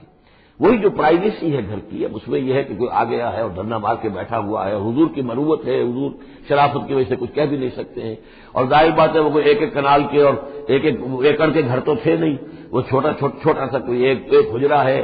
اب اسی میں بعض اوقات ایسا ہوتا تھا کہ حضرت عائشہ کے حجرے میں کوئی شخص آ گیا ملنے کے لیے، اس نے اذن چاہا تو حضور نے بلا لیا تو حضرت عائشہ ذرا پیٹھ موڑ کر بیٹھ گئی، اپنی کمر ادھر کر دی، کوئی چادر اوپر لے لی، اور کہاں جگہ تھی وہاں پر، وہیں پر آ کر وہ شخص آ کے اپنی بات کرتا تھا، پھر چلا جاتا تھا۔ تو فرمایا کہ یہ چیزیں جو ہے یہ یقیناً تکلیف باعث بن رہی تھی۔ ان ذالکم کان یؤذی النبی فیستحیی منکم، تو وہ تو تم سے حیا کرتے ہیں، کہہ نہیں سکتے کچھ۔ واللہ لا یستحیی من الحق، اللہ کو حق کے بیان کرنے میں کوئی جھجک نہیں ہے۔ وَإِذَا سَأَلْتُمُوهُنَّ مَتَاعًا فَاسْأَلُوهُنَّ مِنْ وَرَاءِ حِجَابٍ، اب یہ پہلی مرتبہ لفظ حجاب آیا ہے قرآن میں۔ جب تمہیں نبی کی بیویوں سے کوئی چیز مانگنی ہو تو پردے کی اوٹ سے مانگو۔ یہ گویا کہ اس پردے اور حجاب کے لیے پہلا حکم آیا ہے کہ دروازوں کے اوپر پردے ڈال دیے جائیں، اور یہ کہ پردے کے پیچھے سے رو در رو ہو کر نہیں، ایک دوسرے کے آمنے سامنے ہو کر نہیں، پردے کے پیچھے سے مانگو۔ یہاں سے حجاب کا سلسلہ اب شروع ہوا۔ ذالک اطہر لقلوبکم وقلوبہن، یہی زیادہ پاکیزہ طرز عمل ہے تمہارے دلوں کے لیے بھی، ان کے دلوں کے لیے بھی۔ ظاہر بات ہے کہ مرد اور عورت کے درمیان جو بھی اللہ تعالیٰ نے رکھی ہے، کشش رکھی ہے، اب ان چیزوں میں بہتر یہی ہے کہ نگاہ ایک دوسرے پر نہ پڑے۔ وما کان لکم ان تؤذوا رسول اللہ، اور تمہارے لیے یہ بالکل جائز نہیں ہے کہ تم اللہ کے رسول کو ایذا پہنچاؤ۔ اصل میں اس مسئلے میں ایک بات اور بھی سمجھ لیجیے، حضور کے ساتھ معاملہ خاص نہیں تھا۔ ایک تو یہ کہ یہ تمام اصلاحات ہیں جو تمام مسلمان معاشرے کے لیے ہیں، لیکن یہ کہ اس کے لیے چیریٹی بگنز ایٹ ہوم، پہلا کام جو شروع کیا گیا ہے وہ محمد رسول اللہ کے گھر سے۔ لیکن ایک دوسرا مسئلہ بھی ہے کہ جو منافق تھے اور ان میں سے جو شریر تھے وہ طاق میں رہتے تھے کہ کچھ اسکینڈل اٹھائیں حضور صلی اللہ علیہ وسلم کے گھر کے بارے میں۔ اب ظاہر بات ہے کہ حضور کے یہاں اتنی ازواج مطہرات تھیں، جب بعض میں آپ سوچئے کہ کسی کے دل میں یہ بھی آ سکتا ہے، جیسے فرض کیجئے کر کے کہہ رہا ہوں، حضرت عائشہ جوانی تھی جب کہ حضور کا انتقال ہوا، تو کسی طرف سے ایسی بات بھی آ سکتی تھی کہ ٹھیک ہے آپ ابھی اس وقت تو حضور کے گھر میں آپ آباد ہیں، لیکن یہ ہے کہ بہرحال اب حضور کو کا انتقال ہونا ہے، پھر میں آپ سے شادی کر لوں گا، کوئی ایسا پیغام دے کر، تاکہ یہ کہ نقب لگانے کا ایک موقع مل جائے، گھر گھر کے اندر محمد کے گھر میں نقب لگائے۔ اس اعتبار سے خاص طور پر ضرورت تھی کہ اس معاملے میں حضور کے گھر والوں کا معاملہ جو ہے اس کے اندر وہ احتیاطی اقدامات کیے جائیں۔ ما کان لکم ان تؤذوا رسول اللہ، تمہاری روا نہیں ہے کہ اللہ کے رسول کو تم ایذا پہنچاؤ، ولا ان تنکحوا ازواجہ من بعدہ ابدا، یہاں وہ روک لگا دی، اور نہ یہ جائز ہے تمہارے لیے کہ تم اس کی بیویوں سے ان کے بعد نکاح کرو کبھی بھی، یہ بین، کیونکہ ویسے بھی وہ ازواجہ امہاتہم، اس کی جو بیویاں ہیں حضور کی وہ تو تمہاری اہل ایمان کی مائیں ہیں، وہ ایک درجہ وہ بھی آ گیا، اب خاص صراحت کے ساتھ بھی کہہ دیا ولا ان تنکحوا ازواجہ من بعدہ ابدا، حضور کی ازواج کے لیے چونکہ اس کا کوئی امکان نہیں تھا، اسی لیے حضور کسی کو طلاق نہیں دے سکتے تھے، طلاق دے تو ظاہر بات ہے وہ کسی اور سے تو نکاح کر نہیں سکتی۔ یہی وجہ ہے کہ تعدد ازدواج کا معاملہ حضور کے لیے زیادہ ایکسٹینڈ کر دیا گیا۔ ان ذالکم کان عند اللہ عظیما، اور یہ چیز اللہ کے نزدیک بہت بڑی ہے۔ تو اس سے یہ کہ اگر کسی کے لیے کسی کے دل میں، کسی خبیث کے دل میں کوئی خیال ایسا آ بھی رہا ہو تو اب یہاں یہ کہ اس کی روک لگ گئی کہ یہ بات جو ہے یہ دروازہ یہ ہمیشہ کے لیے بند ہے۔ ان تبدوا شیئا اور تخفوہ فإن اللہ کان بکل شیء علیما، خواہ تم کسی چیز کو ظاہر کرو اور خواہ تم چھپاؤ، اللہ تعالیٰ تو ہر چیز کا علم رکھتا ہے۔ لا جناح علیہن فی آبائہن، اب یہ وہ حکم آ رہا ہے جو تفصیل سے آیا ہے بڑی، وہ تو اب ہم پڑھ چکے سورہ نساء میں، وہ بعد میں آیا ہے. یہ ذرا مختصر آ رہا ہے کہ گھر میں داخلے سے جن کو روک دیا گیا ہے کہ وہ گھر سے باہر کھڑے ہو کر مانگے جو کچھ مانگنا ہے، گھر میں داخل نہیں ہو سکتے. اب اس میں استثناء کون کون ہے؟ کون گھر میں جا سکتا ہے، اندر جا سکتا ہے، زنانے میں کون جا سکتا ہے؟ لا جناح علیہن، کوئی حرج نہیں ہے نبی کی بیویوں پر، فی آبائہن، ان کے باپوں کے بارے میں. حضرت عمر آئے حضرت حفصہ کے گھر میں کوئی رکاوٹ نہیں، حضرت ابو بکر آئے حضرت عائشہ کے گھر میں کوئی رکاوٹ نہیں. ولا ابنائہن، نہ ان کے بیٹوں کے بارے میں. ولا اخوانہن، نہ ان کے بھائیوں کے بارے میں. ولا ابناء اخوانہن، نہ ان کے بھائیوں کے بیٹے یعنی بھتیجوں کا. ولا ابناء اخواتہن، نہ ان کی بہنوں کے بیٹے یعنی بھانجوں کا. ولا نسائہن، اور نہ ہی ان کی اپنی جان پہچان والی عورتوں کا. ولا ما ملکت ایمانکم، اور جو غلام یا جو لونیاں ہیں، اور اکثر و بیشتر اہل سنت کے نزدیک یہاں سے لونیاں مراد ہیں، ان کے بارے میں ٹھیک ہے وہ گھر میں داخل ہوں. گویا کہ یہ جو تفصیلی آیت آئی ہے سورہ نساء میں، اس کا یہ نیوکلیس جو ہے جو شروع میں، وہ یہ ہے جو سورہ احزاب کے اندر. یہ مختصر ہے، مزید اس میں پوری فہرست کر کے اس کو مکمل کر دیا ہے کہ یہ ہے محرم، اور جو محرم ہے وہ محرمات ابدیہ ہیں، ان سے کبھی بھی کسی بھی حالت میں نکاح ہو ہی نہیں سکتا اس عورت کا. باقی یہ ہے جتنے بھی مرد ہیں وہ نامحرم ہیں، وہ باہر رہیں گے، کوئی چیز مانگنی ہے پردے کی عورت سے مانگیں گے، یہ ان کا معاملہ رہے گا. اور گھر میں داخل ہوں گے اگر تو عورت پردہ کرے گی، جیسے کہ حضرت عائشہ کا میں نے آپ کو طریقہ بتایا، یا اگر کوئی 2 کمرے ہیں تو عورت کسی اور کمرے میں جائے گی اور وہ جو ہے وہ کسی اور کمرے میں آئیں گے. یہ طریقہ ہے اسلامی معاشرت کا، مسلمانوں کی طرز رہائش کا. واتقین اللہ، اور اے نبی کی بیویوں ڈرتی رہو اللہ سے. ان اللہ کان علی کل شیء شہیدا، یقیناً اللہ تعالیٰ ہر چیز پر گواہ ہے. ان اللہ وملائکتہ یصلون علی النبی، اب یہ خاص طور پر لفظ وہی ہے یصلی علیکم وملائکتہ، یہ حضرت ترتیب بدل گئی ہے.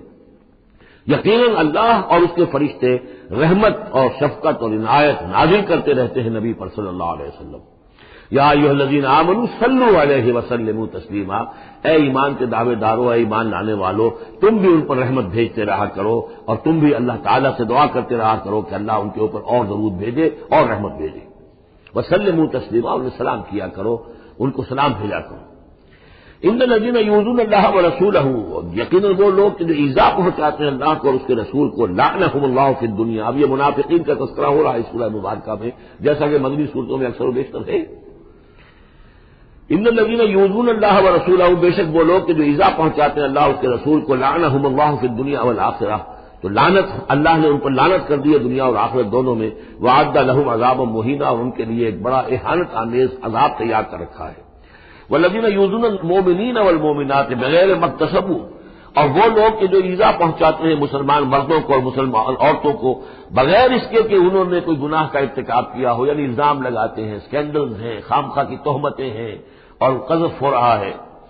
فقد احتملوا بہتانا و اثما مبینا، تو انہوں نے تو اپنے اوپر جھوٹ کا اور بہت بڑے گناہ کا بوجھ لے لیا ہے.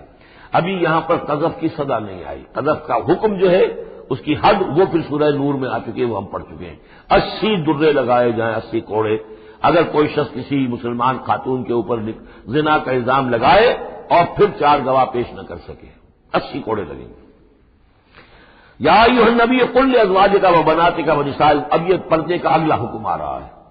ایک تو یہ کہ گھر میں رہو، گھر پہ پردہ ہونا چاہیے، نامحرم پردے کی اوٹ سے بات کرے، جو بھی ضروری بات ہے وہ پردے کی اوٹ سے کرے، روح کر نہ کرے. لیکن اب مسئلہ آتا ہے کہ عورت گھر سے باہر نکلے تو کیا ہو؟ آخر ظاہر بات ہے اگرچہ اصولی اعتبار سے عورت کا مقام اس کا گھر ہے، لیکن پھر بھی ضرورت ہو سکتی ہے وہ باہر جائے ضرورت کے تحت، تو اس میں کیا حکم ہے؟ یا ایھا نبی قل لازواجک وبناتک ونساء المؤمنین. اب یہاں پر دیکھیے ایکسٹینڈ کر رہے ہیں ترتیباً. اے نبی کہہ دیجیے اپنی بیویوں سے اور اپنی بیٹیوں سے اور اہل ایمان کی خواتین سے. یہ گویا کہ اب اصلاح کا دائرہ جو ہے نبی کے گھر سے نکل کر اب باہر آ رہا ہے تمام اہل ایمان کے لیے. کیا کہہ دیجیے؟ یدنین علیہن من جلابیبہن، وہ اپنے اوپر لٹکا لیا کرے اپنی بڑی چادروں کا ایک حصہ. دیکھیے جیسا کہ میں نے اس وقت بھی عرض کیا تھا سورہ جب ہم نور پڑھ رہے تھے کہ عرب میں خواتین کی لباس کا یہ 2 جز تھے. ایک اوڑھنی ہوتی تھی جو گھر میں اوڑھتی تھی، وہ جیسے اب بھی ہمارے یہاں اوڑھنے کا تصور ہے، اس کو کہتے ہیں خمار. اور خمورہن لفظ آیا ان کی جمع جو ہے خمورہن، ولیضربن بخمورہن علی جیوبہن، وہ اپنی ان اوڑھنیوں کا بکل مار دیا کریں اپنے سینوں پر. یہ گھر کے اندر ہوگا.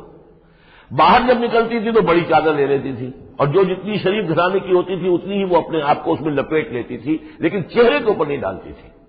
یہاں اس میں صرف یہ اضافہ کیا گیا ہے کہ اس کا ایک حصہ اپنے چہروں پر لٹکا لیا کریں. یہاں سے نقاب کا تصور پیدا ہوا ہے، جو ہمارے ہاں بعض جگہ پر جو ہے خاص طور پہ فرنٹیئر کے علاقے میں اب بھی ہے، وہ چادر لیتی ہیں خواتین، لیکن چادر کا جو حصہ ہے وہ ان کے چہرے کے آگے آیا ہوا ہوتا ہے. یا یہ کہ کسی طریقے سے بس صرف ایک آنکھ کھول کر، خاص طور پر ایران کے اندر اس کا بڑا رواج ہے، ان کو میں نے دیکھا ہے کہ یہ جو ہے اس قدر اس ایک چادر میں، بڑی چادر میں لپٹی ہوئی ہوتی ہے. دیہاتی خواتین، شہروں کے اندر تو نقشہ ذرا کچھ مختلف ہے. اب وہاں پہ چونکہ یہ بات تقریباً انہوں نے طے کر دی ہے کہ چہرے کا پردہ نہیں ہے، حالانکہ یہ غلط ہے. قرآن میں چہرے کا پردہ ہے. اس حوالے سے وہ جو کہا گیا کہ پردے کی اوٹ سے ان سے بات کی جائے یا مانگا جائے، تو آخر اس کا مطلب یہ کہ چہرہ ہی تو ہے نا جس کو روکا جا رہا ہے. باقی گھر میں جو ازواج مطہرات بغیر لباس کے تو نہیں کی معاذ اللہ، لیکن یہ کہ چہرے ہی کے پردے کے لیے کہا ہے کہ فصلوہن من وراء حجاب، اور حجاب کا لفظ چل رہا ہے اسی کے لیے. لیکن یہ کہ اب یہ حکم دیا گیا کہ آپ ایک چادر کو، جو چادر لے کے آپ نکلتی ہی ہیں باہر، جو بھی شریف خواتین ہیں، وہ چادر کو ذرا اپنے چہروں کے اوپر لٹکا لیا کریں. یہ جلباب کہلاتا تھا، بڑی چادر جو لے کر نکلتے تھے. تو ایک ہے خمار اوڑھنی جس کی جمع ہے خمورہن، خمر. ایک ہے جلباب بڑی چادر جس کی جمع ہے جلابیب، جلابیبہن. وہ اپنی بڑی چادروں کا ایک حصہ اپنے سامنے لٹکا لیا کرے چہرے کے. ذالک ادنیٰ ان یعرفن، یہ بہتر ہے اور نزدیک تر ہے اس سے کہ ان کو پہچان لیا جائے کہ یہ شریف گھرانے کی خواتین ہیں. کیونکہ وہاں لونیاں باندیاں جو ہوتی تھیں ان کے ہاں وہ رواج نہیں تھا. ابھی یہ جو گھر کی خاندانی خواتین ہیں ان کے ساتھ یہ بات شروع کی جا رہی ہے. فلا یؤذین، تو انہیں کوئی ایذا نہ پہنچائی جائے. وکان اللہ غفور الرحیم، اور یقینا اللہ غفور الرحیم ہے. لئن لم ينتهِ المنافقون، اگر یہ منافق باز نہ آئے، والذین فی قلوبہم مرض، اور وہ جن کے دلوں میں روگ ہے، والمرجفون فی المدینہ، اور وہ لوگ کہ جو سنسنی پیدا کرتے ہیں مدینے کے اندر، ایسی خبریں اسکینڈلائز کر کے اور سنسنی پیدا کرتے ہیں کہ یہ بات ہو گئی، فلاں نے یہ کہہ دیا، فلاں نے یہ تہمت لگا دی. لنغرینک، اگر یہ باز نہ آئے تو اے نبی پھر ہم آپ کو اکسا دیں گے، آپ کو اجازت دے دیں گے کہ آپ ان کے خلاف کوئی اقدام کریں.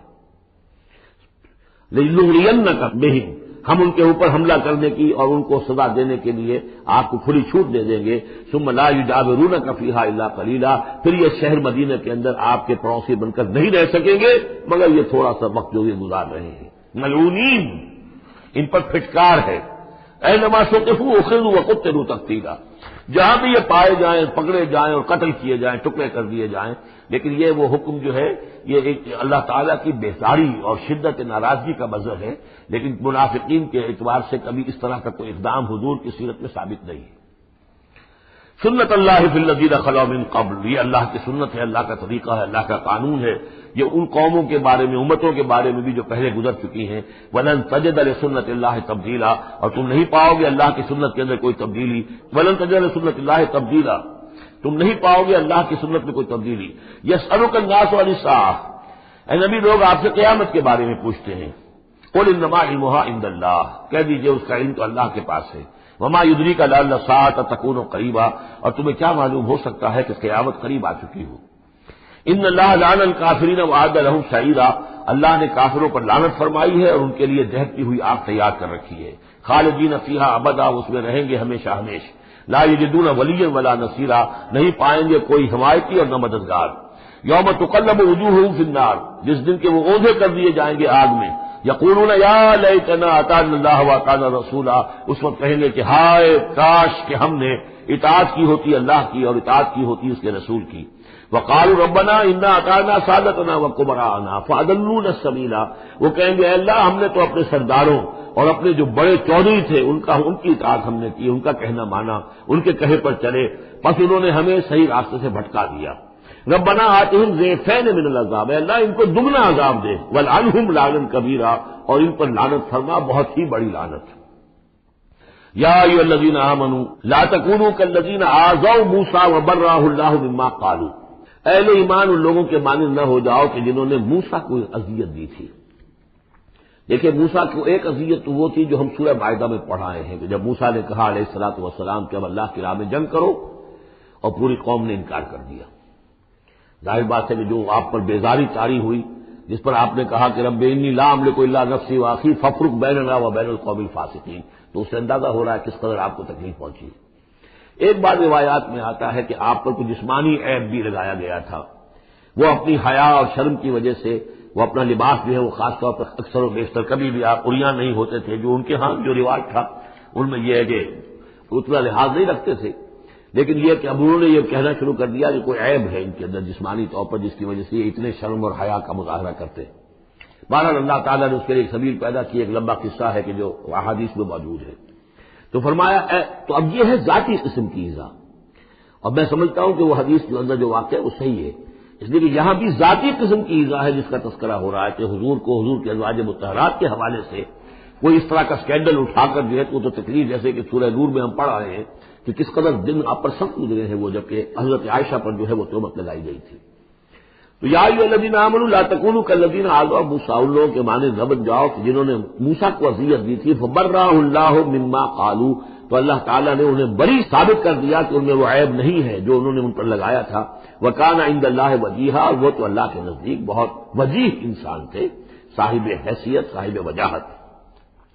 یا ایھا الذین آمنوا اتقوا اللہ وقولوا قولا سدیدا، اہل ایمان اللہ کے تقوی اختیار کرو اور بات کرو سیدھی، خاص طور پر یہ گھریلو زندگی کے اندر چونکہ یہ معاملات ہو رہے ہیں تو یہ کہ گھریلو زندگی میں خاص طور پر انسان جو ہے زبان کا استعمال جو ہے اس میں محتاط رہے۔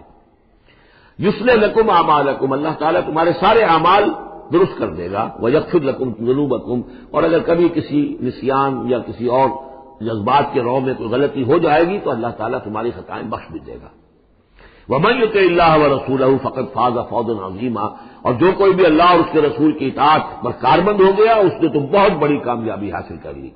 یہ دو آیتیں جو ہیں یا ایھا الذین آمنوا اتقوا اللہ وقولوا قولا سدیدا یصلح لکم اعمالکم ویغفر لکم ذنوبکم ومن یطع اللہ ورسولہ فقد فاز فوزا عظیما، یہ بھی حضور نے خطبہ نکاح میں شامل کی تھی، جیسے سورہ نساء کی پہلی آیت یا ایھا الناس اتقوا ربکم الذی خلقکم من نفس واحدۃ وخلق منها زوجها وبث منهما رجالا كثيرا ونساء واتقوا الله الذی تساءلون به والارحام ان اللہ کان علیکم رقیبا، ایک وہ آیت، دو یہ، اور ایک آیت سورہ آل عمران کی یا ایھا الذین آمنوا اتقوا اللہ حق تقاتہ ولا تموتن الا وانتم مسلمون۔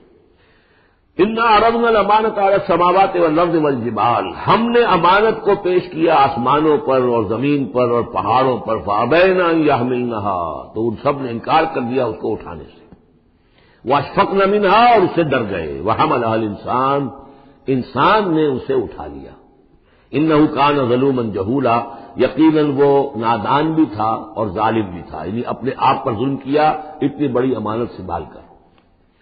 اب یہ امانت کون سی ہے اس پر بہت سے اقوال ہیں تفصیلی، اب ظاہر بات ہے کہ یہاں ان میں سے کون سا کیا دلیل ہے، کسی کے حق میں کیا دلیل ہے، میں جس کو رد کر رہا ہوں کیوں کر رہا ہوں اس کا موقع نہیں ہے، لیکن میرے نزدیک اور مجھے اس پر جزم ہے، پوری طریقے سے وثوق ہے، اس امانت سے مراد ہے روح،